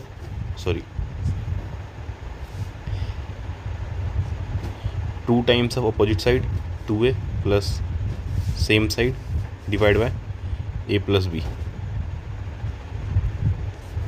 into h/3. So this is our centroid height. Okay, this is our y bar is equal to. Okay, now here if we talk about both, so let's say here if centroid lies here.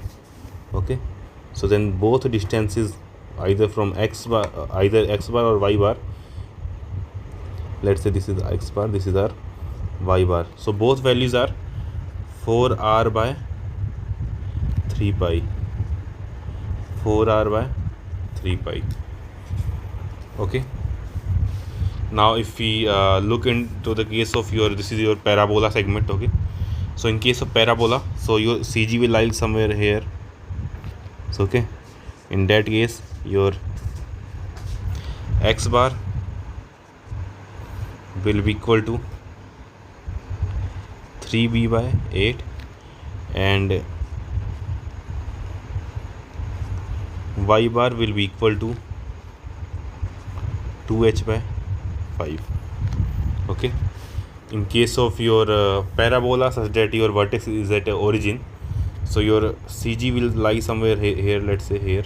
Okay, and of course this is your x bar, and x bar is equal to, you will obtain x bar is equal to 3b by 4.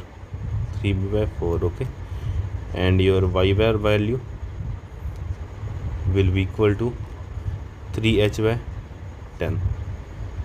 Okay, it was 3b by 8, 3b by 4, 2h by 5, 3h by 10.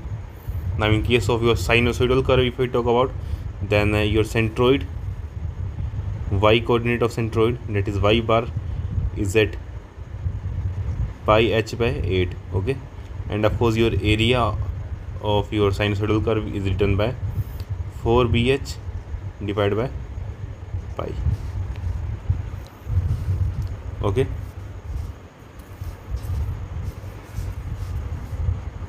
now you will require, you know, the area relation for so let me write area also. Okay, so area for rectangle is equal to bh, area for your trapezoid is equal to sum of both side into,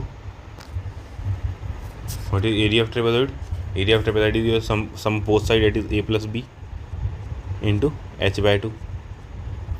Okay, now similarly if we talk about this, so of the quarter circle, our quarter circle area is given by pi r square is total circle area divided by 4 is quarter circle. Okay, Similarly, if we talk about this parabola, so area is given by 2bh by 3. Okay, if we talk about this, so here our area will be given by bh by 3. Okay, like this is our leftover region. If we consider a rectangle, so the leftover region from this curve is your this curve. So your area will be bh minus 2bh by 3 is equal to bh by 3. Okay, and here it is 4bh by pi. Okay, so using these relations you can solve most of the questions. Now we will look into some examples of your using your area movement method. Now let's consider this to be our first example, a cantilever beam which have like load P acting at a distance A from the fixed end. Okay, and length of the span is L. So if I want to find deflection at different points on this by using moment area method, first what I have to do, I have to draw bending moment diagram. Okay, BMD. So let's say this is our baseline, and here we have to draw BMD. So BMD will be like here your bending moment will be 0 in this section. From here it will be suddenly like it will be increasing. Okay, like this. This is our BMD. The system is negative bending moment due to your hogging, and the value will be P into A. Now if I want to draw M by EI diagram, okay, these are the steps involved. Okay, M by EI diagram. Okay, now we know that M by EI EI is constant throughout. Okay, so corresponding to value of M, we can write M by EI, like again here it will be 0, but here the value, certain value will be there. Okay, let's say this is our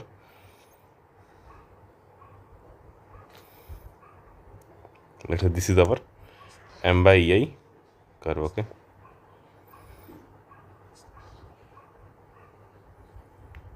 okay, so this value will be our PA by EI, and of course the value is negative value. Okay, now let's say I want to calculate the deflections. Okay, so let's name this point. This point is A, this point is B, and this point is C. Okay, let's say first term I want to calculate is slope at B, theta B. Okay, so theta B, or let me write it like this, slope at B. Okay, so how can I write it? I can write the equation as theta B minus theta A is equal to area of M by EI diagram between A and B. Okay, but you may be thinking that why I have taken A here, not C. Okay, because we know that theta at A will be 0. Okay, because it is fixed support, but we don't know that theta at what is the value of theta. So in that case there will be two variables here. Okay, hence we have chosen one variable and one known value. Now we have to calculate theta B. So theta B minus theta A 0 is equal to area. So this area we are talking about. Okay, so this area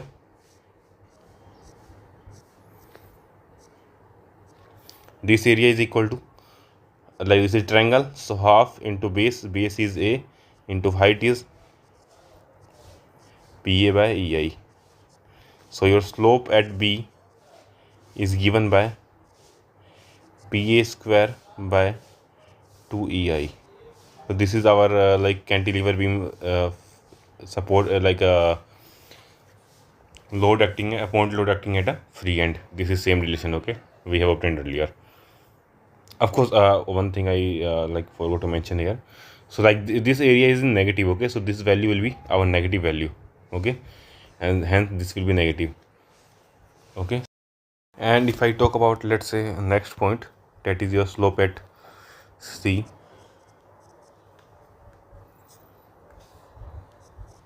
Slope at C. So that value I will also write it as like theta C minus theta A is known. Okay, is equal to area of your EI diagram between A and C, and let from here to here, if I calculate the area, so this only this area present. Okay, so same value here we will also obtain same value. Okay, is equal to your theta C we have to calculate, minus theta is equal to 0. So we have found theta C is equal to minus PA by 2 EI. Okay, we know that your theta, your slope only varies due to application of load. Okay, if there is no load, your slope will remain constant. Okay, it means that your this part of beam will always remain straight. Okay, so theta B is equal to theta C. Now let's say I want to find deflection at B. Let me do it here. Deflection at B. Okay, and then deflection at C. Deflection at C. Okay, these two values I have to calculate. So deflection, we know that we can write deflection at B. So to write it, we like use a reference point. Okay, so let's say here your reference is A. So deflection at B is equal to deflection at A plus theta at A into AB. Okay, plus delta, like if we have to find BA, so deflection B, so this would be B with respect to A. Okay, change in so deflection of B with respect to tangent at A, this is value. Okay, now we can write that delta B we have to calculate here is equal to delta A, since it is fixed point, so delta A is equal to 0 plus theta A is also 0. Okay, so this term will be 0 plus only this term is left behind. Okay, so let me consider x from this point. Okay, so if I consider x from this point, okay, so your centroid will lie at 2x by 3. For triangle, centroid is at 2x by 3, and area, so area first will be minus PA by 2 EI is our area. Okay, this area into centroid distance, that is x bar. Now this x bar is equal to 2a by 3. Okay, so if I solve this, I will obtain delta B is equal to minus P A square by 3 EI. Okay, so this is our delta B. Okay, now if I want to, let's say, calculate delta at C, so I can write that deflection at C is equal to deflection at A plus theta at A into AC plus delta of C with respect to A. So delta C we have to calculate, delta A is equal to 0 plus theta is equal to 0, this term will be 0 plus this term. So from here we will take x from here, I mean x bar from here up to this point. Okay, so this will be our like this value is our L minus A. So like first area is minus PA by 2 EI.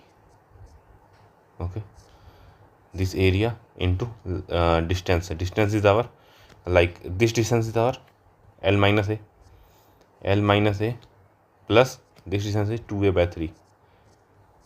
Okay, so this value will become delta C is equal to, okay, here like we have taken this term, but like this would PA square, so here also it will be PA square. Okay, PA square. Now here this will become PA cube. Okay, so here this area is PA square, and if we solve this, so we will obtain it equal to your, so this term will become L minus A by 3. Okay, L minus A by 3, this will be minus P A square divided by 2 EI into L minus A by 3. Okay, now if your A, let's say L is equal to 2a. Okay, let's say this is a midpoint and both the distances are A. If we substitute L is equal to 2a here, so we'll obtain it as your P minus P A cube by 3ai. No, sorry, this will become your but forget about this, like we can also write it as your delta c is equal to your minus p, like instead of you expanding this, so let's keep the term separated. Okay, pa cube by 3ei plus, sorry, this will be minus again. Okay, minus times of pa square by 2ei into l minus a. Okay, so if we like see this, so it will be like obtain the same reaction if we use your another relation, that is theta c. Let's say that reference mode, instead of a we are taking it b. Okay, delta b plus theta b into bc plus delta b at c. Okay, so let's see, when we use this equation what will happen. Your delta b we know is this value here, this value is okay. Now delta bc, if we talk about, so delta bc, the value will be 0 because there is no m by ei area under this. Okay, now if I talk about theta we have calculated as minus p square by 2a this term into bc is our l minus a this term.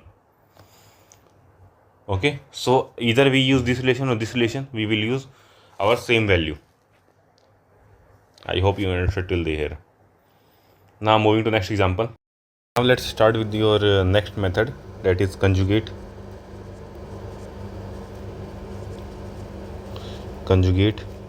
beam method. Sorry.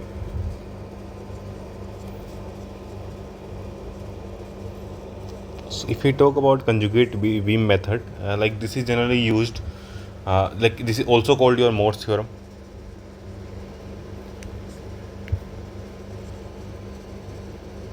Also known as Morse theorem, and this method has an advantage over your moment area method, and that is it can be applied for your both prismatic and non-prismatic bars sections, I mean. Okay, either your section prismatic or non-prismatic, you can apply this conjugate beam method.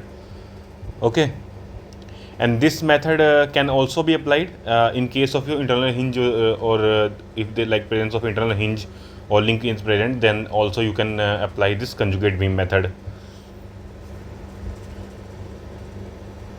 Now here comes the concept of your conjugate beam.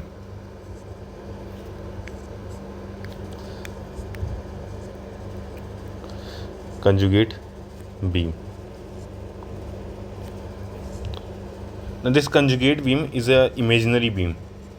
This conjugate beam is an imaginary beam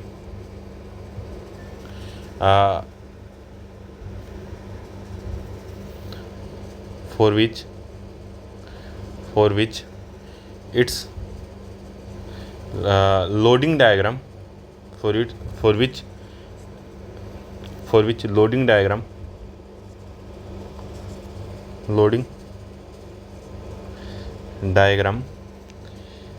is your m by ei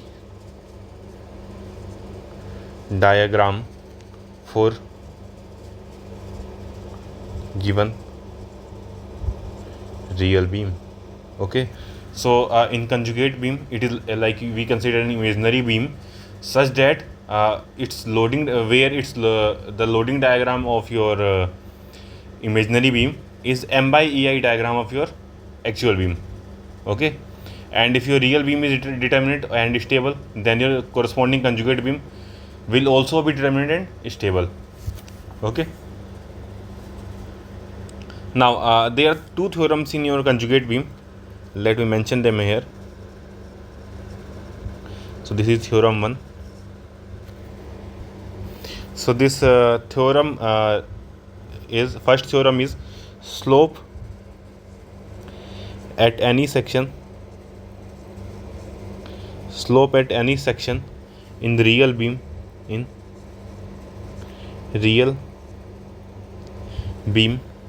is equal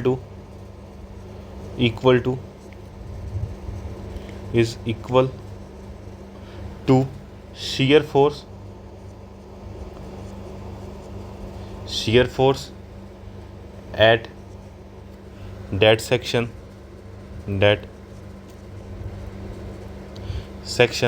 in conjugate beam, in conjugate beam. So what does it mean? It will like also imply that your shear force diagram of your conjugate beam will represent your slope curve for real beam. Okay, and if you talk about theorem 2, then theorem 2 is deflection at first. It's talk about slope, and slope it's like is equal to shear force. Okay, and in second theorem it talk about deflection, that is deflection at any point in given beam, given or real beam, in real beam is equal to bending moment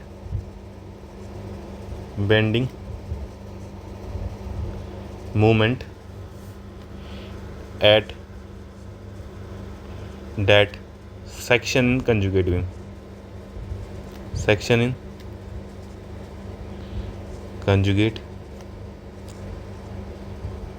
beam, It also means that your like bending moment diagram of a conjugate beam will represent deflection curve of real beam. Okay, so here the deflection is calculated by your bending moment. So these are theorem which govern your conjugate beam method. Now let's see example.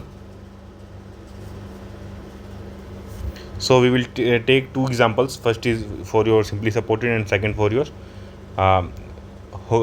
cantilever beam. Okay, so let me take an example first of simply supported beam. Okay, let's say this is a support, okay, and a beam, and again this is our simply supported beam. Okay, let's say that a load is acting at midpoint. Let's say this load is P. Okay, and this distance is L by 2, this distance is L by 2. Okay, and if I talk about your bending moment diagram for this. Okay, so like let me put some title here.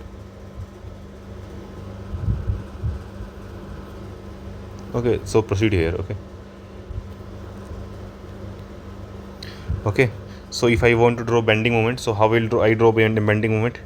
So bending moment for your simply supported beam with point load at the mid is given by something like this. Okay, we have already scheduled this part. Okay, and this value is our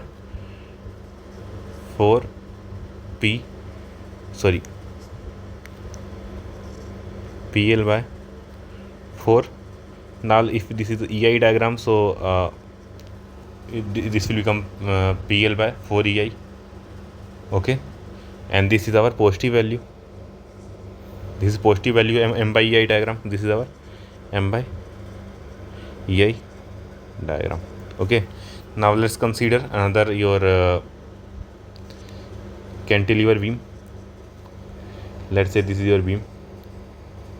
Okay, and the load P is acting at the free end. Let's say this is load end P. Okay, this beam is AB and have the length L. Now if I want to draw the bending moment diagram for this, I draw it like if this is your reference line.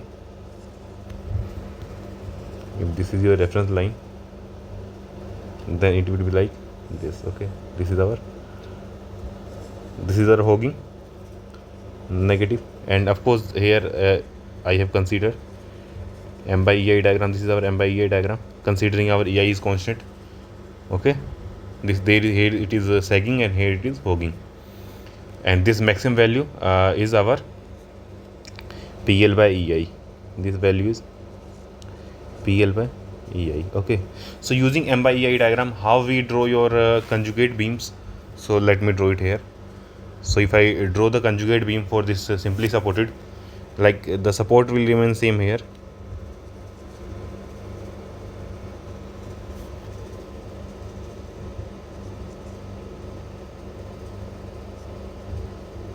Okay, and our beam, this is our beam. The loading will be according to your BMD. Okay, so since this is your loading,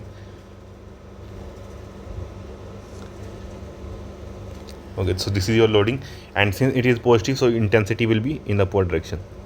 Okay, so we have obtained a simply supported beam with the uniform varying load. Okay, and the maximum intensity is equal to PL by 4 EI. This is our maximum intensity. This is your conjugate beam. Conjugate beam. Okay, and in case of your this cantilever beam, so your fixed end will become free, and free end will become fixed.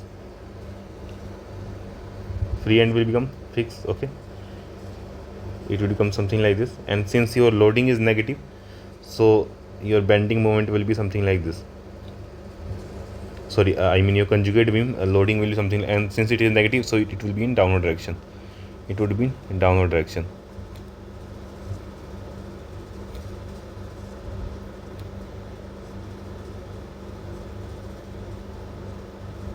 Okay, this is your, again this is your point A, point B, point A, point B. Okay, and loading intensity is maximum bearing load. Okay, PL by EI. This is your conjugate beam. Conjugate beam. So I hope you understood how to draw your conjugate beam. Now if you draw the SFD and BMD of this conjugate beam, so we will obtain your shear force, slope and deflection in the real beam. Now like end condition conjugate beam, if we talk about, now if I talk about your how to there are some supports. Okay, like here I've fixed support, I have done it to make it free, and free support I have made it fixed. Okay, so there's like conversion. For conversion I will mention it here. Okay, let's say this is your real beam, and your imaginary beam, conjugate beam. Conjugate beam. Okay, so give me a moment. Okay, so real beam and conjugate beam, I will make different type of supports here, and I will show how their conjugate will look like. So if I talk about first support system, let's say this is your roller. Okay, this is your roller support, let's say. Okay, and of course there is we have considered a section only. Okay, or it might be your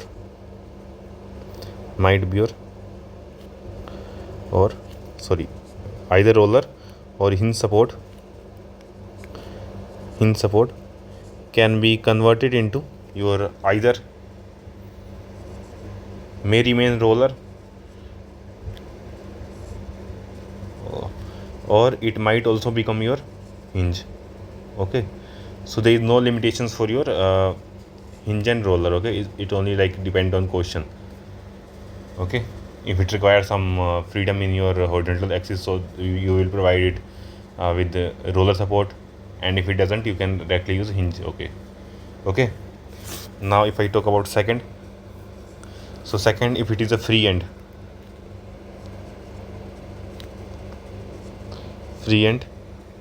so free end will become your fixed end. Okay, third, if we talk about fixed end, it will become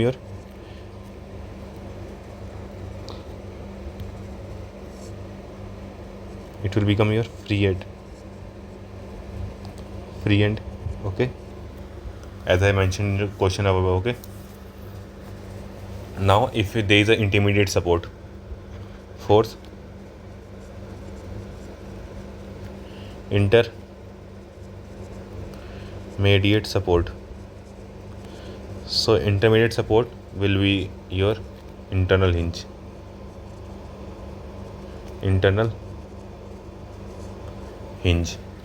or if there is internal hinge,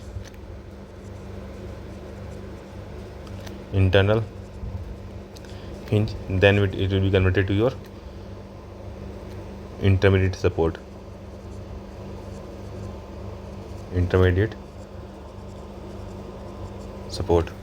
okay. So these are used in your conversion. Now let's take this example and we will solve this using a conjugate beam method. Let's say that moment of inertia of this part is I and for this part is 2I, okay. Like material needn't be your homogeneous, okay, it may be your non-homogeneous. We can also use this in your moment area method also, but we generally do for your varying rigidity, for varying inertia and varying g, we do this using your conjugate beam method. Now let's consider this question. So first step is to draw your bending moment diagram, okay. So your bending moment diagram, so first let's calculate your reactions, okay. So instead of this fixed support, let's consider your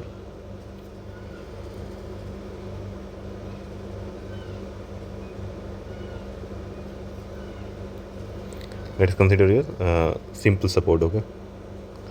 It would be slightly easier to solve it here,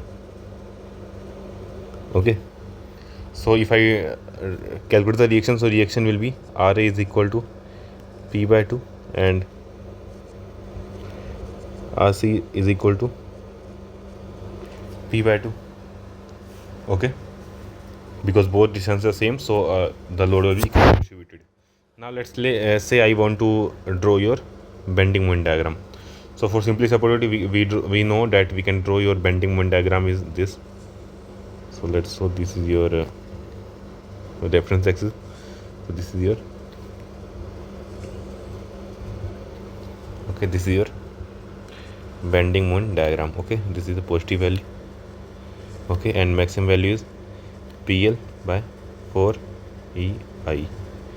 So it won't be PL by 4 EI here. So this will be P by 2 times of L. PL by 2 is our maximum bending moment here, okay. Now we will draw your M by EI diagram,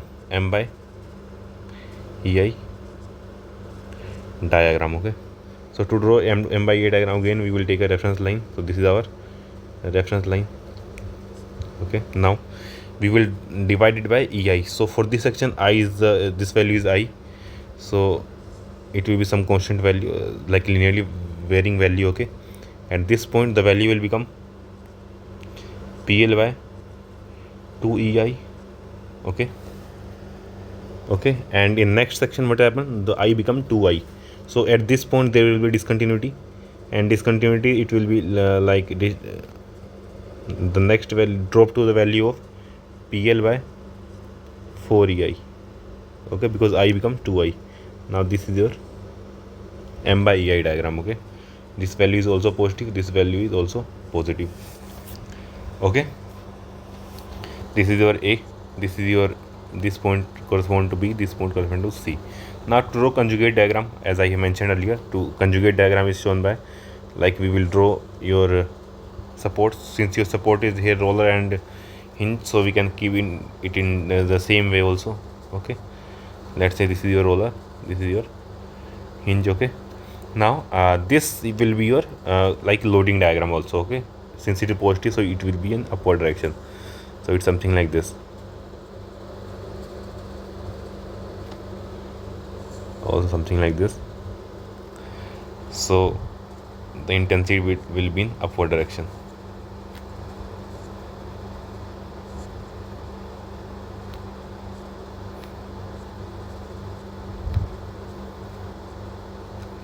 this value is equal to PL by 2 EI, this value is your PL by 4 EI.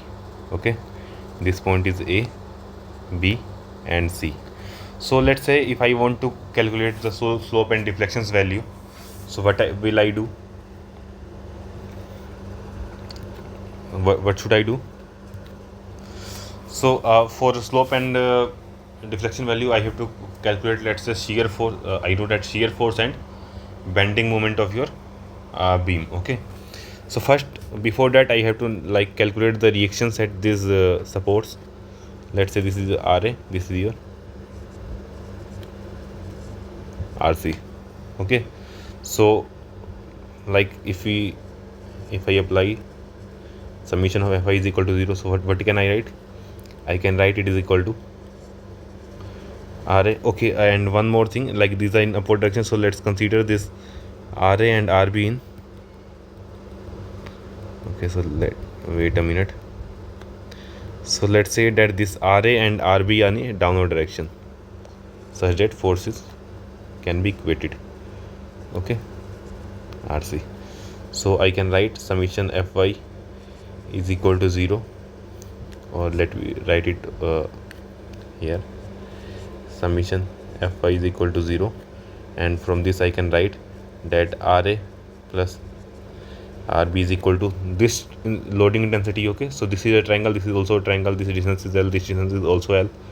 Okay, and we know the height, so I can write it as half into L into PL by 2 EI plus half into L into PL by 4 EI. So this term will be equal to like RA plus RB can be written is equal to your, this is your 1 by 4 and this is a 1 by 8. So 1 by 4 plus 1 by 8 is equal to, this will be your 3PL square by 8 EI. Okay, now I can write summation of moment about A is equal to 0, let's say. Okay, so I can calculate, like write RC into 2L is equal to this load, this total load will be half into base is L into height is your PL by 2 EI into its centroid. Centroid is at 2L by 3. Okay, plus if we talk about this, so this have half into L into PL by 4 EI into centroid. Centroid is at here L by 3 plus L, so this will be L plus L by 3, 4L by 3. Okay, 4L by 3. So if we solve this, so I will obtain RC is equal to, okay, sorry, this is our RC. Okay, RC. Now if I solve this, so this will become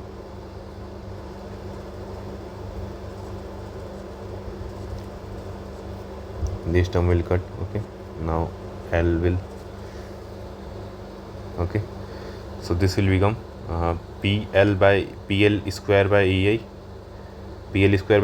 half, and here 1 by 3, 1 by 6, this will also become 1 by 6, and if we take this 12 here, so this will become 1 by 6 plus 1 by 6 is equal to 1 by 3.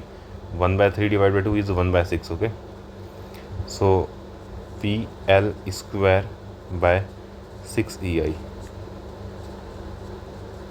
this is your RC. Okay, now if I want to write RB, so I can, sorry, RA, so I can write it as RA is equal to this minus RC. Okay, now this will become 9 minus 4, 5 by 24 PL square by EI. So these are your reactions. Since I have calculated reactions, I can calculate your shear force and bending moment. Shear force and bending moment. From that I can calculate your slope and deflection at the given point. Okay, so if I want to, let's say these values I want to calculate theta at A, theta at B, theta at C, theta at all these 3 points. In addition to them, I want to calculate delta at C, sorry, delta at B at the midpoint. Okay, so these values will be theta and theta B, theta C will be shear force. So if I calculate the shear force, so shear force at A is equal to Ra. Okay, and since it is in your downward direction, so this would be your negative. Okay, so minus 5 by 24 PL square by EI. This is your of course in radian. Okay, theta B if I want to calculate, so at this point our shear force will become, so this is our reaction, and so shear force at point B will be your Ra minus half into base into height, that is PL by 2 EI. Okay, so Ra is equal to PL square by 6, sorry, this is 5 by 24 PL square by E. Okay, and this will be our 1 by 4. So 5 by 24 minus 1 by 4 is equal to minus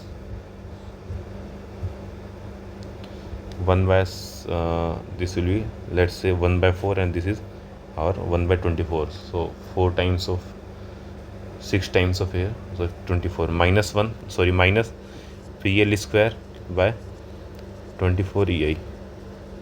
Okay, so this is our minus PL square by 24 EI. Sorry, I made a mistake here. So this is like positive, this should be negative, and this should be positive here. Okay, so this will be your positive, and again radian. Now if I want to calculate theta C, so this is your shear force at C. Okay, and downward is considered positive, so this is our PL square by 6 EI. If I want to calculate theta B, then that will be our bending moment at B. Okay, so bending and moment at B can be written as your Ra times of L minus, okay, minus, and if I take, let's say, want to take it is like positive value, this should be minus, and this should be your positive. Let me write it here completely. Okay, so minus Ra times of L plus your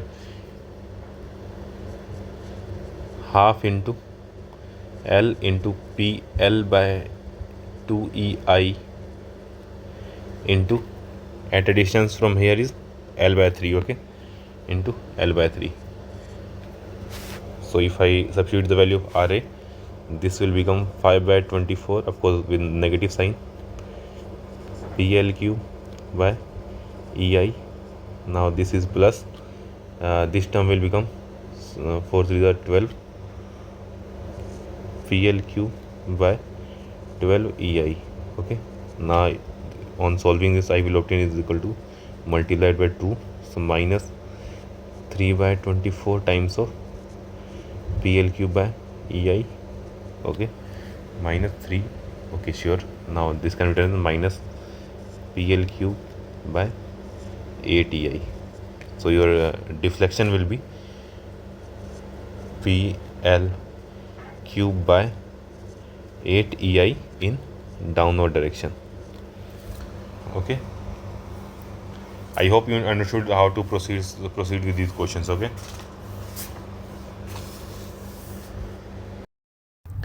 now let's start with your next method, that is strain energy method. Strain energy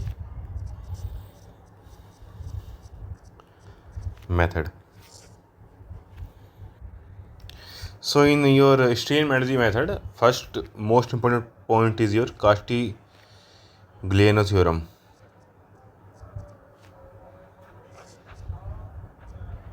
Castigliano's theorem. Now what does this theorem indicates? This defines that deflection at any point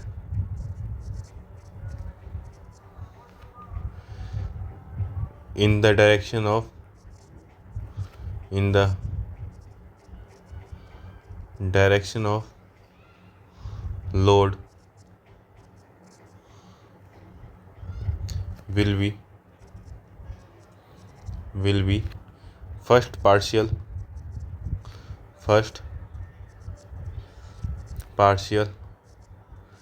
derivative of total strain energy with respect to that force.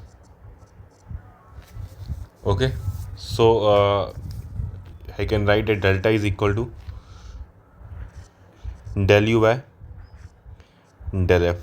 Okay, and similarly we also write theta, like slope is equal to del u by del m.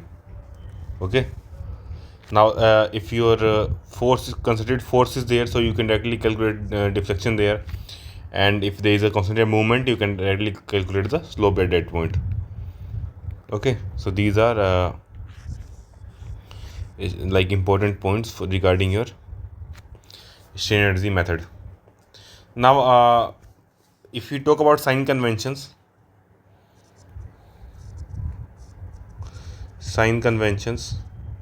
okay, so positive means in direction of f, in direction of force, and similar negative will mean your, okay, so positive delta means, okay, and similarly negative delta will mean you are in opposite direction to force. And if you talk about plus theta, so plus theta will mean that in direction of movement,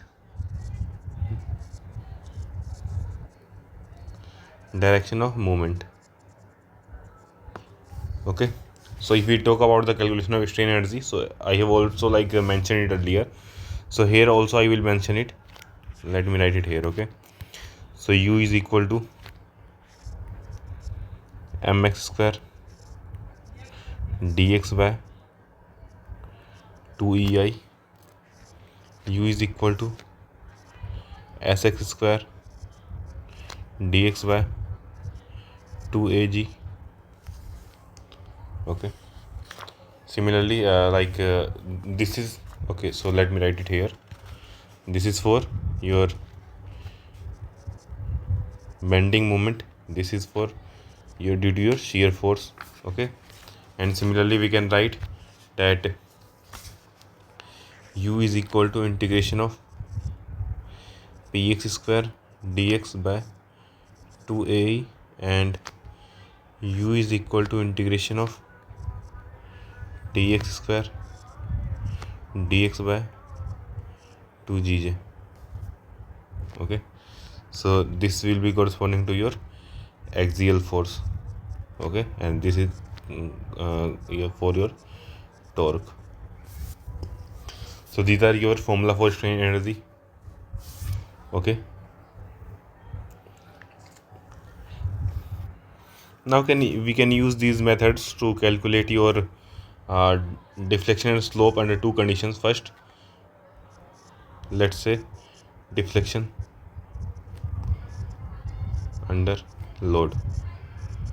Okay, so let's take an example.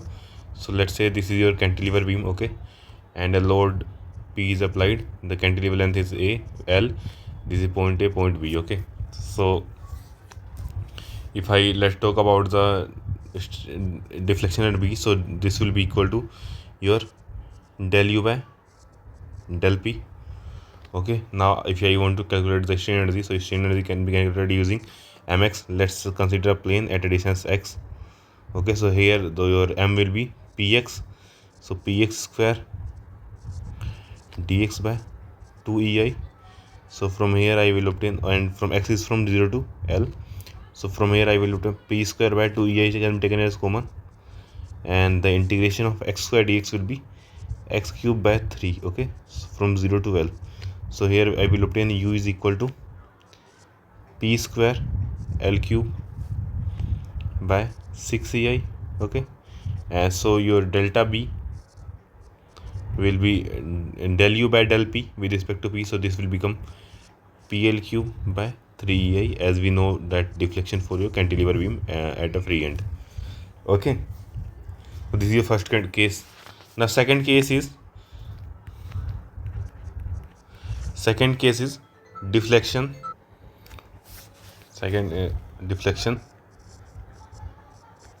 Deflection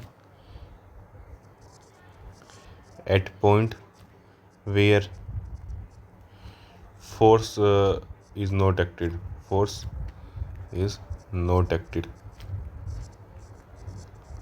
Okay, now let's take the same example of cantilever beam here also.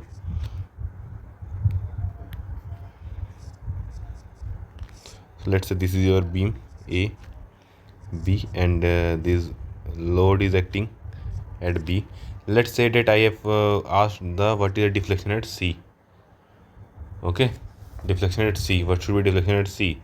So what we will do, the procedure is like we will apply an force, let's say force F, and this force value is equal to 0. Okay, so first we will calculate this strain energy.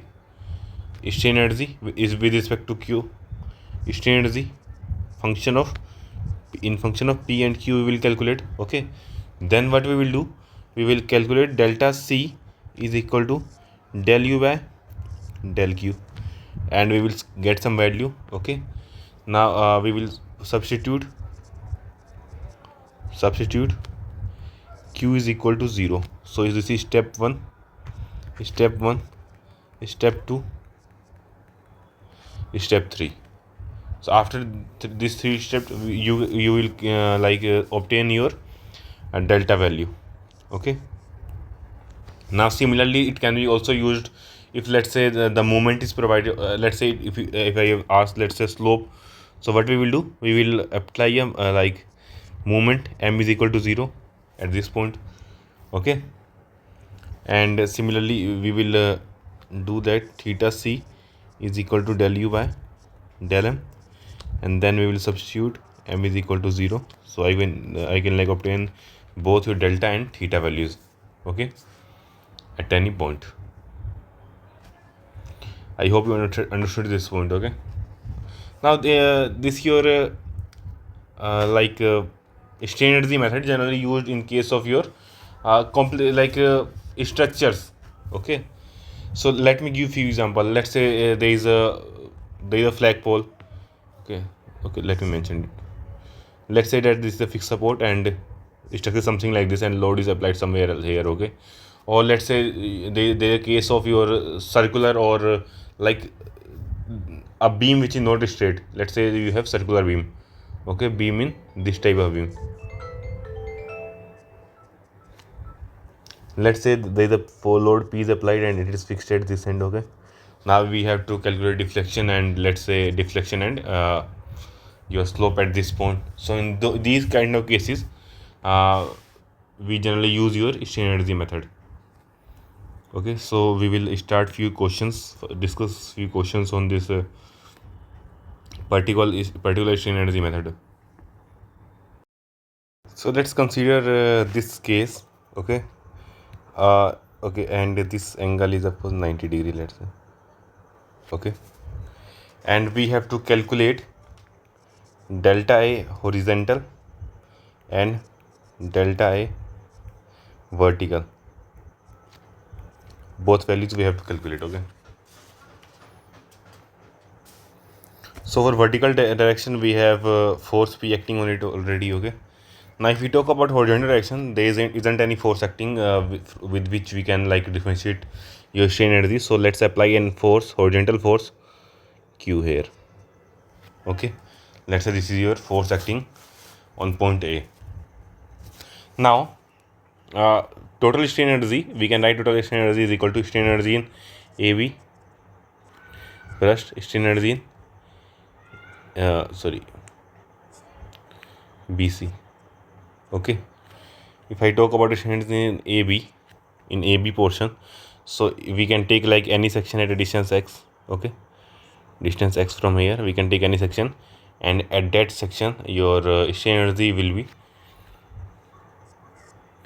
like px square dx by 2ei integration from 0 to L by 2. Okay, now let's consider your BC portion. So for BC portion, if we consider let's say element, we consider an element here at a distance y from here. Okay, so what happened that at point B, if I like draw a free body diagram of your BC, so what happened at this point, there will be load P like this, load Q, and along with there will be movement, and movement will be PL by 2. Okay, and one more thing, when there is bending moment available, so your strain energy due to axial force is generally neglected. Okay, because it is in comparison it is very small. Okay, now this term plus your strain energy in BC can be written as your moment. So this is the distance y we have considered element. Okay, so integration of moment value is here. If you see, then this will be PL by 2, constant moment, that is concentrated moment will act as the concentrated moment at this point. Okay, plus qx square dx divided by 2ei, and this integration is from y is equal to 0 to L. Okay, so let's, okay, sorry, this is not qx, qy here. Okay, and this is dy. Okay, now let's proceed with this. So this becomes PL.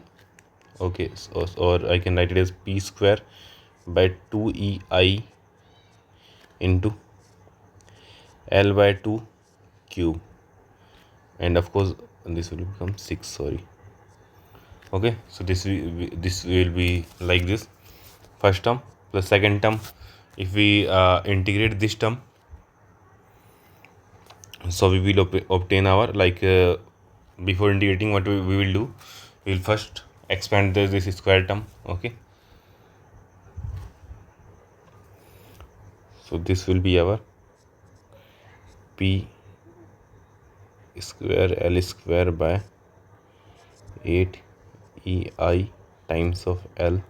Okay, plus your q square by 2ei into L cube by 3 plus PLQ by ei into L by 2. Okay, so this will be your term. Okay, now let me see if I can combine some equations. Okay,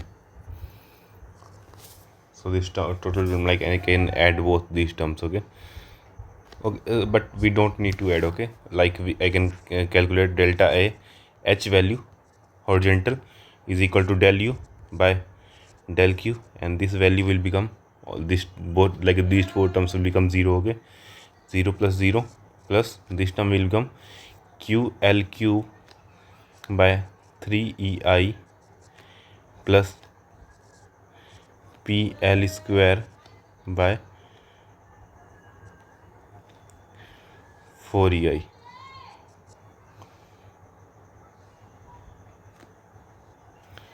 Now similarly we can write delta AV will be equal to your del U by del P, and this term will become your if we differentiate it here, so this will become PLQ by 24 ei. Okay, 3 is a 24. Okay, plus PLQ by 4 ei plus this term will become 0. Okay, and this will become LQ L square by 4 ei. Okay, now substituting Q is equal to 0, substitute q is equal to 0 because this was imaginary force. So we can write delta A horizontal will be your only this term, that is PL square by 4EI, and delta A vertical if we talk about, so this term will become 0. This will be sum of both these terms, and this can be written as 7/24 PLQ by EI. Okay, so this was our first question. Now moving to second question. Okay, let's say this is your second question. Okay, and you have to calculate your deflection at B. Okay, so to calculate deflection at B, like first we know that according to Cauchy-Legumin's theorem there must be like an indirect force acting here. Okay, so let's say that we have applied a force here at this end, and this force, let's say, is Q. Okay, and of course we will substitute Q is equal to 0 later, but currently let's start with your moment. Okay, but before that let's find the reaction at A. So we can write reaction at A is equal to this WL plus Q. This will be reaction at A, we can say so. Okay, now what we can write, we can consider an section XX at a distance x from A, this section XX, and I can write that my moment at x can be written as WL plus Q times of x minus W x into x by 2. Okay, now I can write strain energy is equal to integration of mx square dx by 2EI. We know this equation. Okay, now if we substitute the value of mx square, so we can do it. Or let's say that if I before substituting the value of mx, I can write that my strain energy, we know that deflection at B can be given as del U by del Q, and substituting the value of Q is equal to 0. Okay, so what we can write it from here, we can write that integration of course from x from 0 to L. Now mx, if we integrate this term mx square with respect to your q del q, so what we will get, 2 mx times of del mx by del q. I hope you understood till here. Okay, this is your mx square. Okay, into of course dx will remain as it is, as was is present, divided by 2EI. So I can write that delta B is equal to, this is delta B is equal to integration from 0 to A mx times of del mx by del q times of dx by EI. This is your equation for deflection. Okay, now we know the value of mx. We will calculate these values, directly substitute here. Okay, so I can write delta B is equal to integration of, now mx value we know is equal to WL plus Q times of x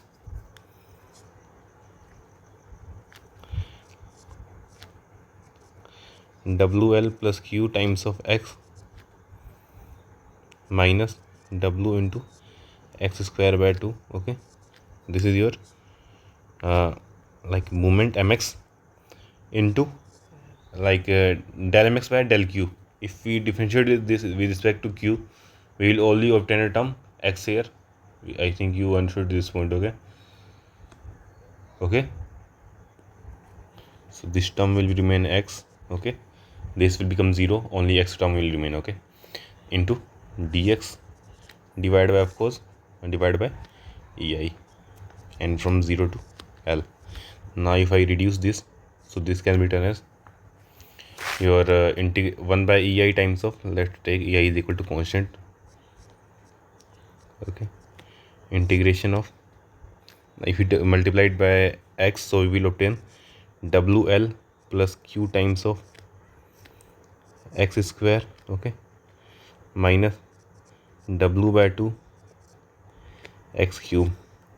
So this is your after multiplication, okay, times of dx and integration from 0 to L, okay. So if I differentiate it once again, so I will obtain delta B is equal, sorry, on integrating this completely now, I will obtain 1 by ei times of, now the integration of this will become wl by q is constant times of your, okay, and one thing I forgot to use here, sorry, this will reduce our process, okay.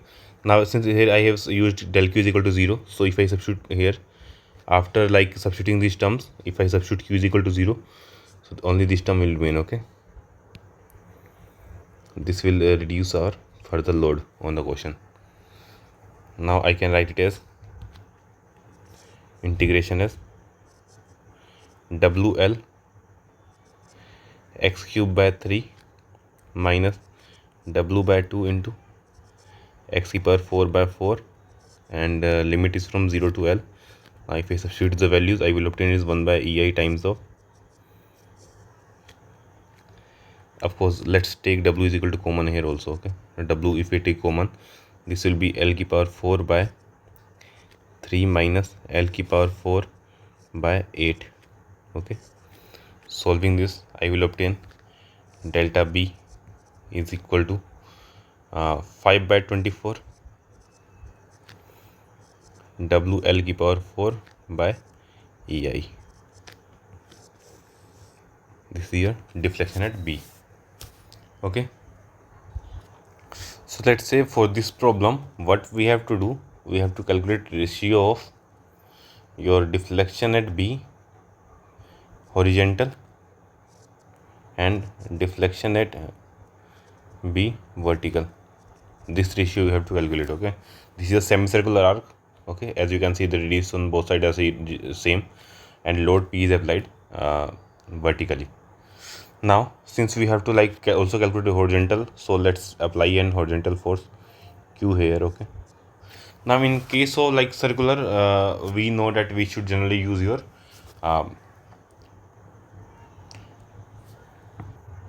polar coordinates, okay. So r and theta coordinate we have to work, okay. So let's take an angle, okay. So let's say that I have considered at an angle x, at a distance x, I have considered an plane that is our x-axis. At distance x we have considered a plane x-axis, okay. Now this plane will also be at an angle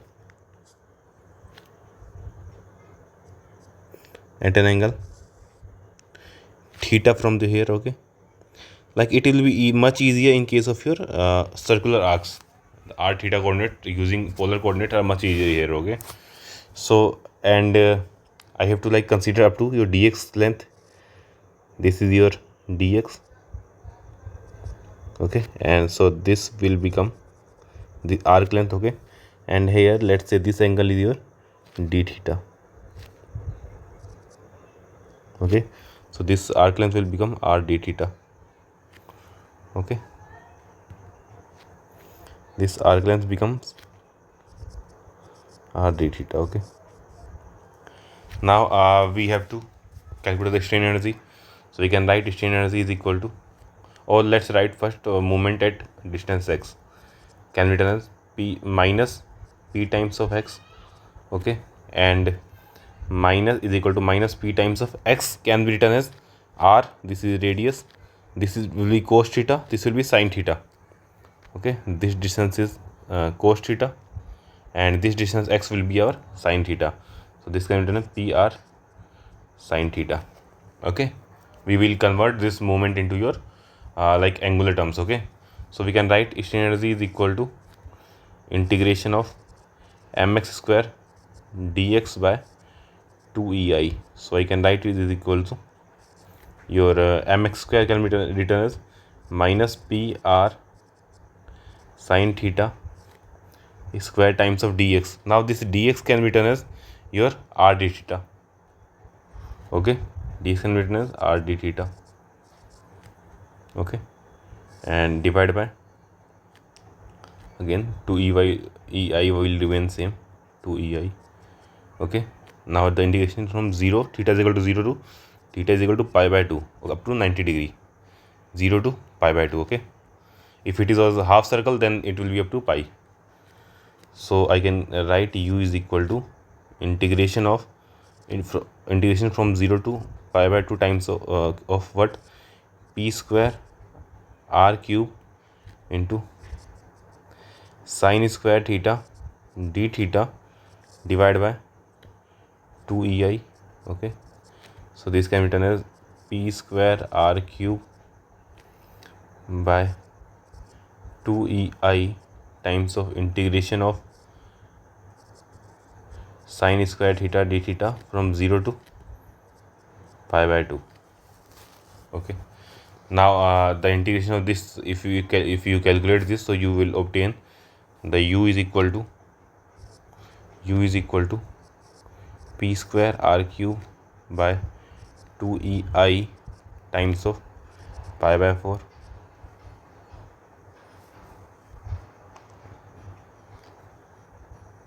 Sorry, I forget to consider the q term here. Okay, so let me redo it.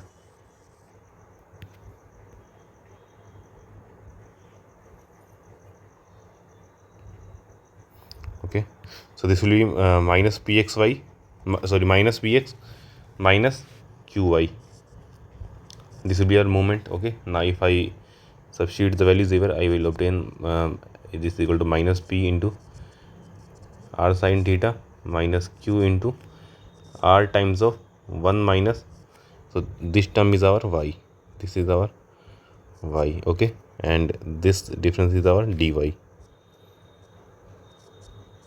Okay, r cos theta. Okay, so we have obtained the value of mx.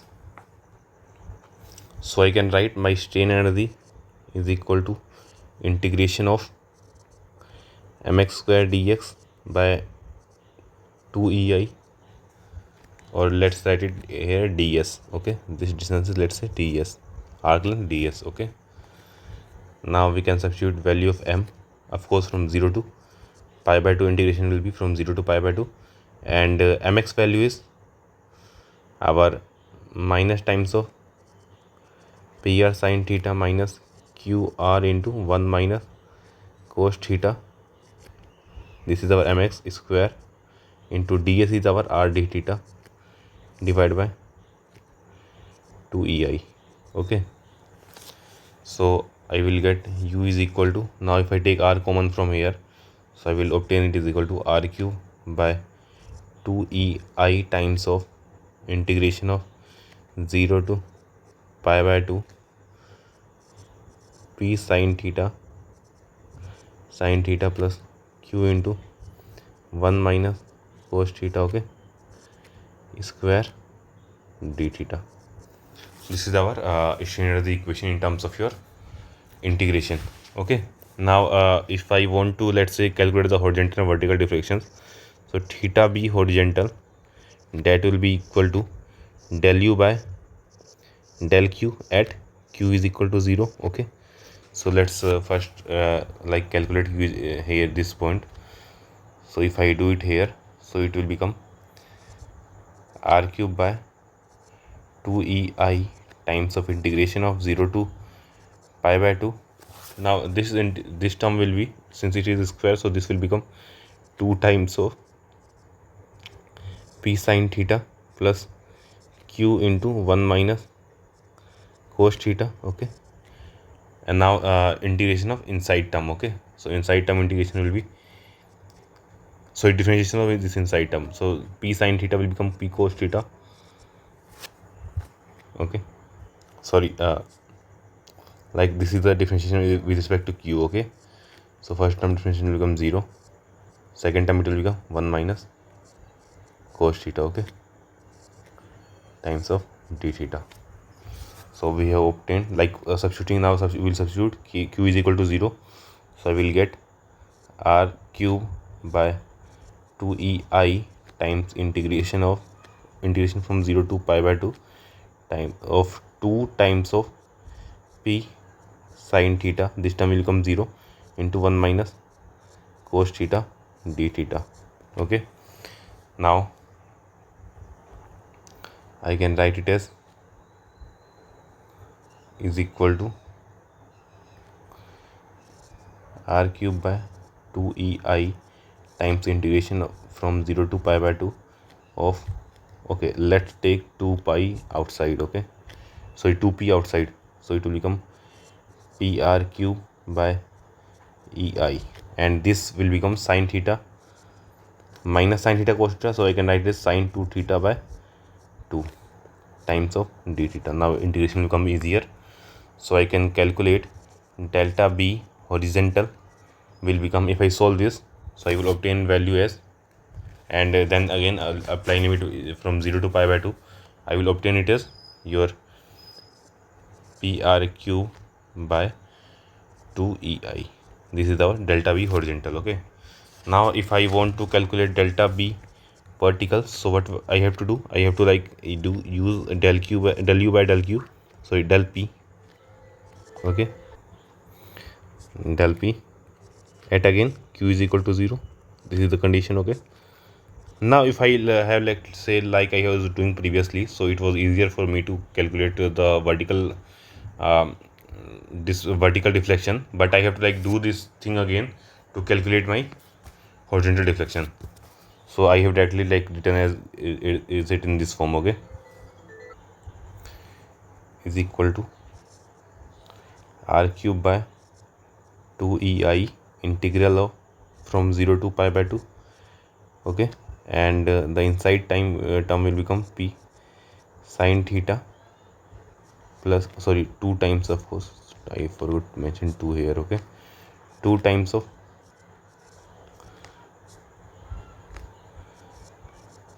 p sin theta plus q. This term will like become 0 because q is equal to 0, and inside term I have to integrate with respect to your q, sorry, p, so this will become sin theta into d theta. So this will become r cube by 2ei times of integration of 2 sin square theta. So okay, so let's take 2 inside, so this will become sin square theta d theta from 0 to pi by 2. Okay, now if I solve this, so I will obtain delta b vertical is equal to p square r cube by 2ei times of pi by 4, so not p square, only p. Okay, so and this will be ei. Okay, so this is our so we have calculated our horizontal and vertical direction. Now we have to calculate the ratio of horizontal and vertical. So we can write that delta b horizontal by delta b vertical, if we divide both, so we will obtain is equal to 2 by 5. Okay,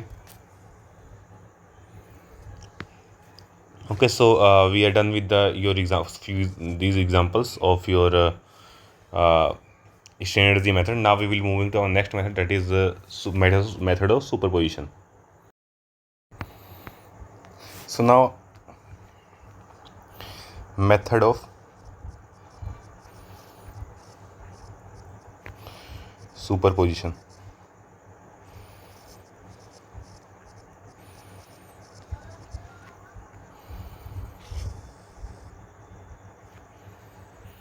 So this method of superposition like says that if the number of forces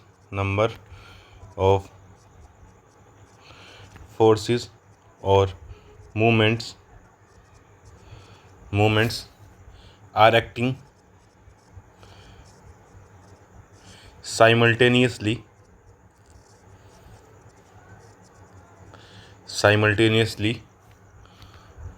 on a structure then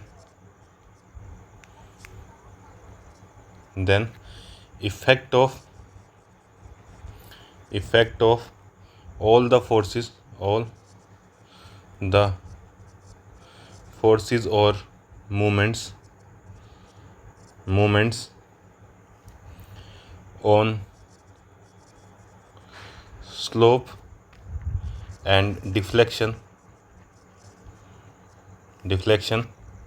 at any point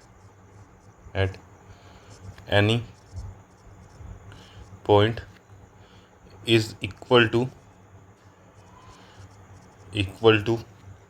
algebraic sum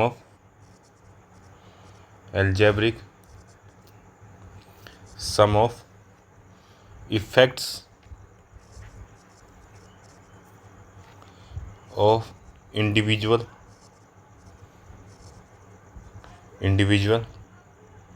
force or movement considered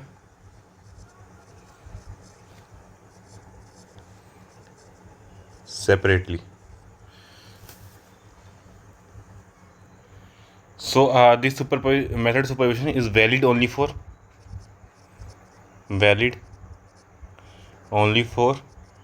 linear elastic material.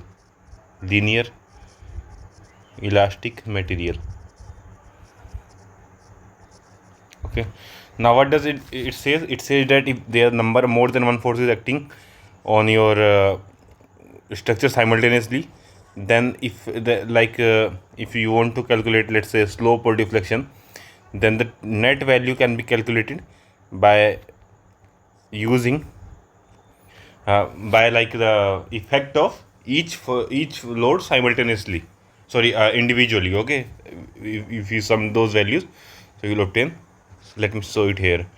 Let's say this is point A, B, C and D. This is load P1 is equal to 1.5 P. This load P2 is equal to P, or let's say 2P. Okay, and this load P3 is equal to P. Okay, this length is L. This is our 0.5 L. This is our 0.5 L. So these are distances given. Okay, so it is saying that, let's say you have been asked that about deflection at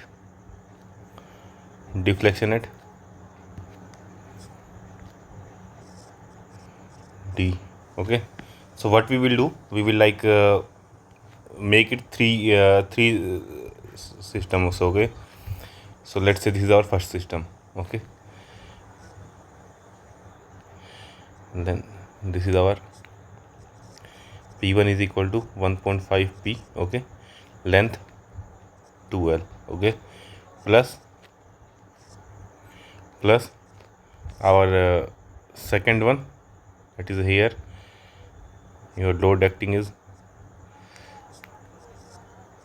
P2 is equal to 2P, and this length is 1.5 P. This is our 1.5 L, and this is our 0.5 L. Okay, plus again another one, like load P3 is equal to P with length L, and this length also equal to L.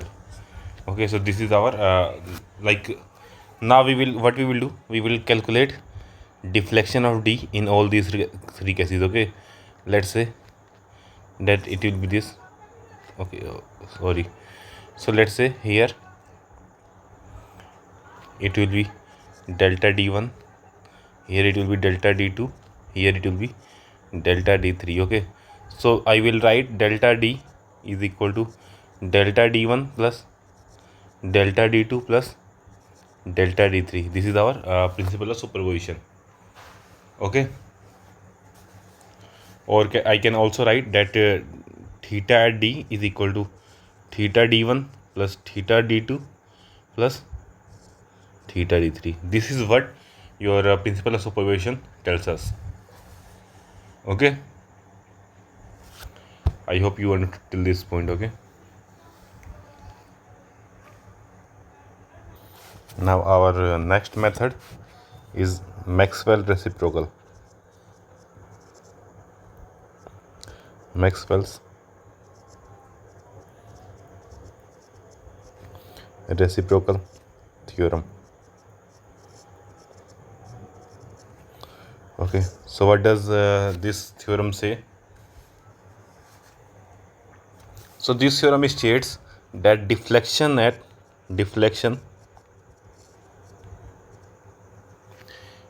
at any point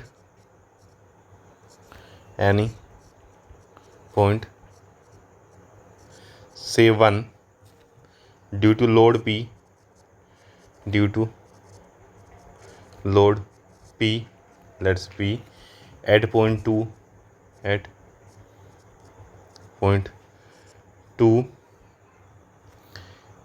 is equal to deflection at point 2 when same load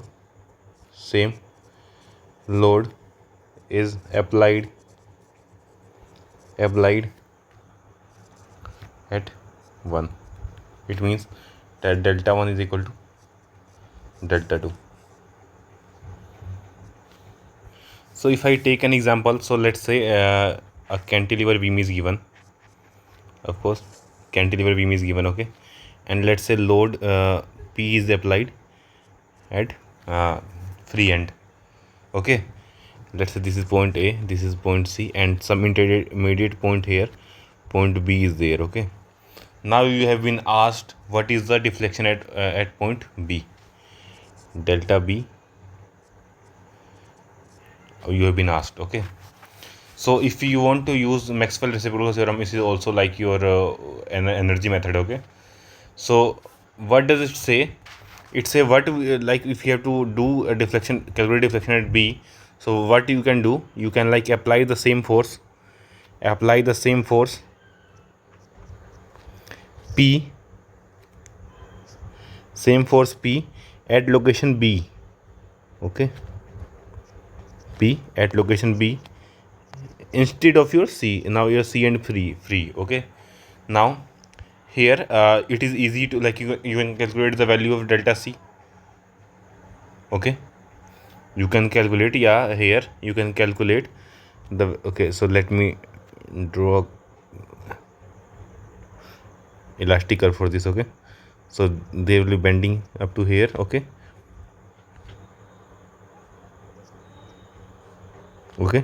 And after this line will be straight. Why straight? Because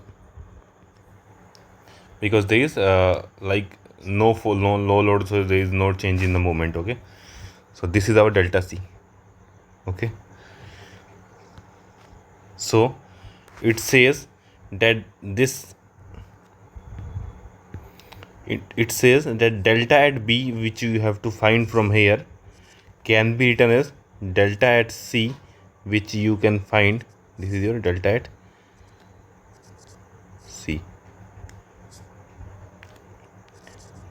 C, okay. This is this value, okay. I hope you get this, okay. Now in similar way, if it like its moment is given, so you can write theta 1 is equal to theta 2, okay.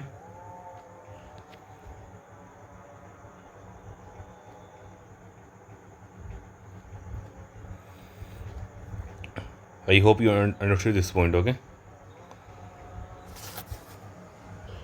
And now let's say that these loads are different. Here load P1 is acting, here load P2 is there, okay. And let's say it is our, of course, delta B, deflection at, let me write it like this, delta B, okay. And here this will be your delta C, okay. So what I can write, I can like product of P1 into delta, or I can say it like this, deflection at B when load is acting as at C, sorry, This point C, no? Load is acting at C. Okay. Here, and here I can say deflection at C when load is acting at B. Okay. So P1 times of deflection at C when load is acting at B is equal to P2 times of deflection at B when load is acting at C. This is also your Maxwell relation. And similarly, if we like there's a moment, so we can write this for in terms of a moment also. Okay. Now there are some standard like you have frequently used beam, like a beam and loading, for which you have to like remember your deflection and slope values. So let me mention them here. So let's proceed with these beams and this loading type.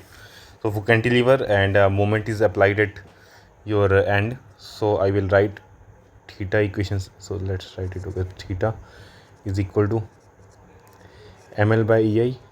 Okay, and delta is equal to ml square by 2 ei. Now for a point load applied at your end point, so your theta is written as PL square by 2 ei, and delta is equal to PL cube by 3 ei. Okay. For your cantilever with UDL, your theta is given by WL cube by 6 ei by 6 ei, and delta is given by WL की power 4 by 8 ei. Okay. For your UVL, uniform varying load on cantilever, your theta is given by WL की power 3 by 24 ei. Okay, and delta is given by WL की power 4 by 30 ei. Okay, and this is in the case your like maximum intensity is at your fixed end. Okay, W per meter. Okay, now if I talk about simply supported beam, in case of your point load at center, okay, at center, we like theta at ends, both end will be equal to PL square by 16 ei. Okay, and delta at midsection will be, this is at end, okay, this is at mid section, will be your PL cube by 48 ei. Now if I talk about uniformly UDL on your simply supported beam, so for UDL on simply supported beam, our theta is represented by theta, of course it is still at end. Okay, theta at end is equal to WL cube by 24 ei.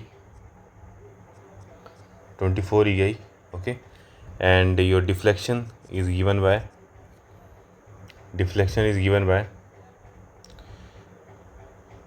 5 upon 384 WL की power 4 by ei. Okay, now if your moment is applied at both ends, so you can write theta, of course still at end, is equal to ml by 2 ei. Okay, and delta, of course is still at mid, here it was at mid. Okay, mid span is equal to ml square by 8 ei. Okay, now if I discuss about like concentrated moment at center mid span, so in this case your theta at end again is equal to ml by 24 ei. Okay, and if I talk about theta at mid, so theta at mid, because like your curve will be like this, okay, curve will be like this, okay. So your theta at mid will be double of this, okay, that will be ml by 12 ei, and here of course your delta at mid is equal to 0, okay. Now if we talk about fixed beam, so in fixed beam your of course theta at end we know equal to 0 because both are fixed. Theta at mid also maximum is equal to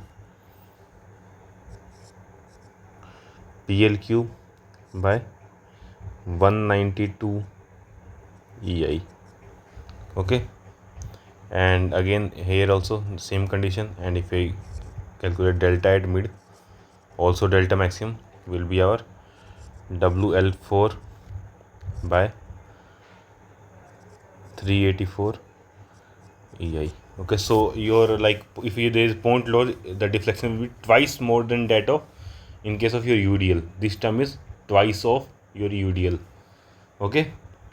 And in this case, if you see in these cases, so this is our minimum deflection will be in this case, okay.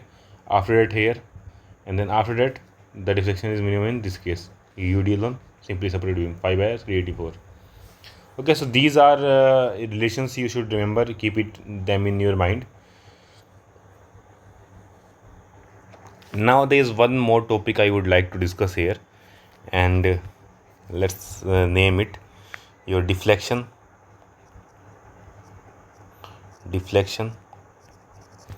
due to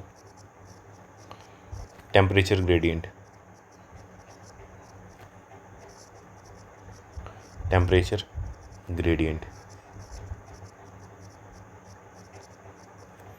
Let's say that we have a cantilever beam, okay, okay, and this cantilever beam was initially at T node, initial temperature,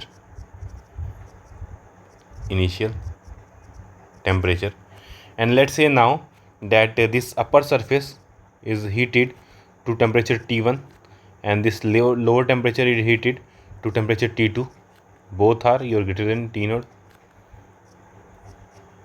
okay, and your T1 is greater than T2. So what will happen in that case? In that case your beam will become something like this. Let me draw it here.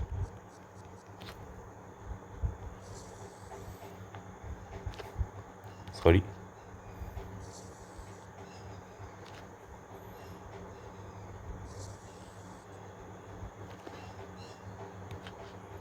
Let's copy this.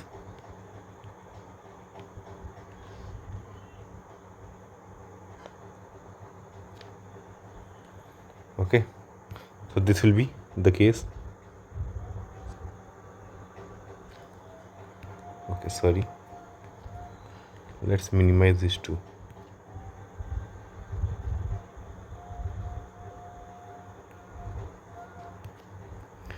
This is our final condition, okay. This length, upper length will become like due to temperature difference, so let me write it here. So upper beam length will become your L plus L alpha delta T1 minus T naught, and lower length will become L plus L alpha T2 minus T1, okay. Now let's consider we have considered an element at a distance x. We have considered an element, let's say this is our element, okay, and has width of dx, okay. So what will happen here? And one more thing, since like there is a effect like change in temperature, so your like bending will be your pure circular here, okay. So you can like indicate its center somewhere, okay. So let me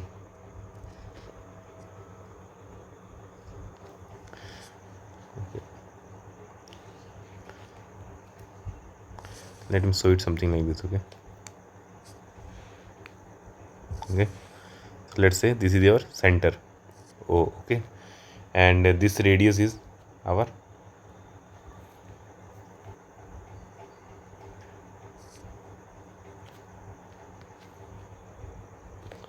let's say again at a distance x, this is our element.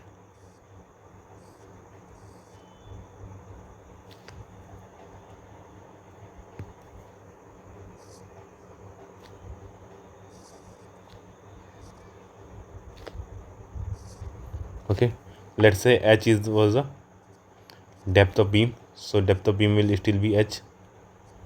Okay, now what will happen, now if you see, so this distance here is r, okay, and from here to angle here it extends an angle d theta. Okay, so this distance, if I want to write, earlier it was, okay, so this is won't be x, like this will be like there will be some effect of your temperature gradient. Okay, now let's say that I want to write this length. Okay, so this length, if I want to write, so this length will be r plus h times of d theta. I hope you understood this point. Okay, and this distance will be r d theta. Okay, and this side will be h. Okay, okay, so this is our last topic, deflection due to temperature gradient. And here I hope you understood this. So this distance is will be our r d theta. Okay, because angle subtended is d theta, and it can be also written as dx, original length, plus this is our like increment in length due to your temperature difference. Okay, dx times of alpha times of t2 minus t naught. Okay, and this will be become r plus h times of d theta is equal to dx plus dx times of alpha t1 minus t naught. Okay, now if I differentiate like subtract both terms, this term and this term, so I will obtain here this will become d theta by dx is equal to alpha t1 minus t2 by h, and theta is the slope. Theta basically represents slope of your beam at this point. Okay, this angle will be equal to this angle here, slope. Okay, now I can write it as d by dx of dy by dx is equal to alpha t1 minus t2 by h. So I can write it as d2y by dx2 is equal to alpha times of t1 minus t2 by h. Okay, so this is basically our relation for deflection due to temperature gradient. Okay, so with this we will conclude our chapter deflection of beams, and thank you.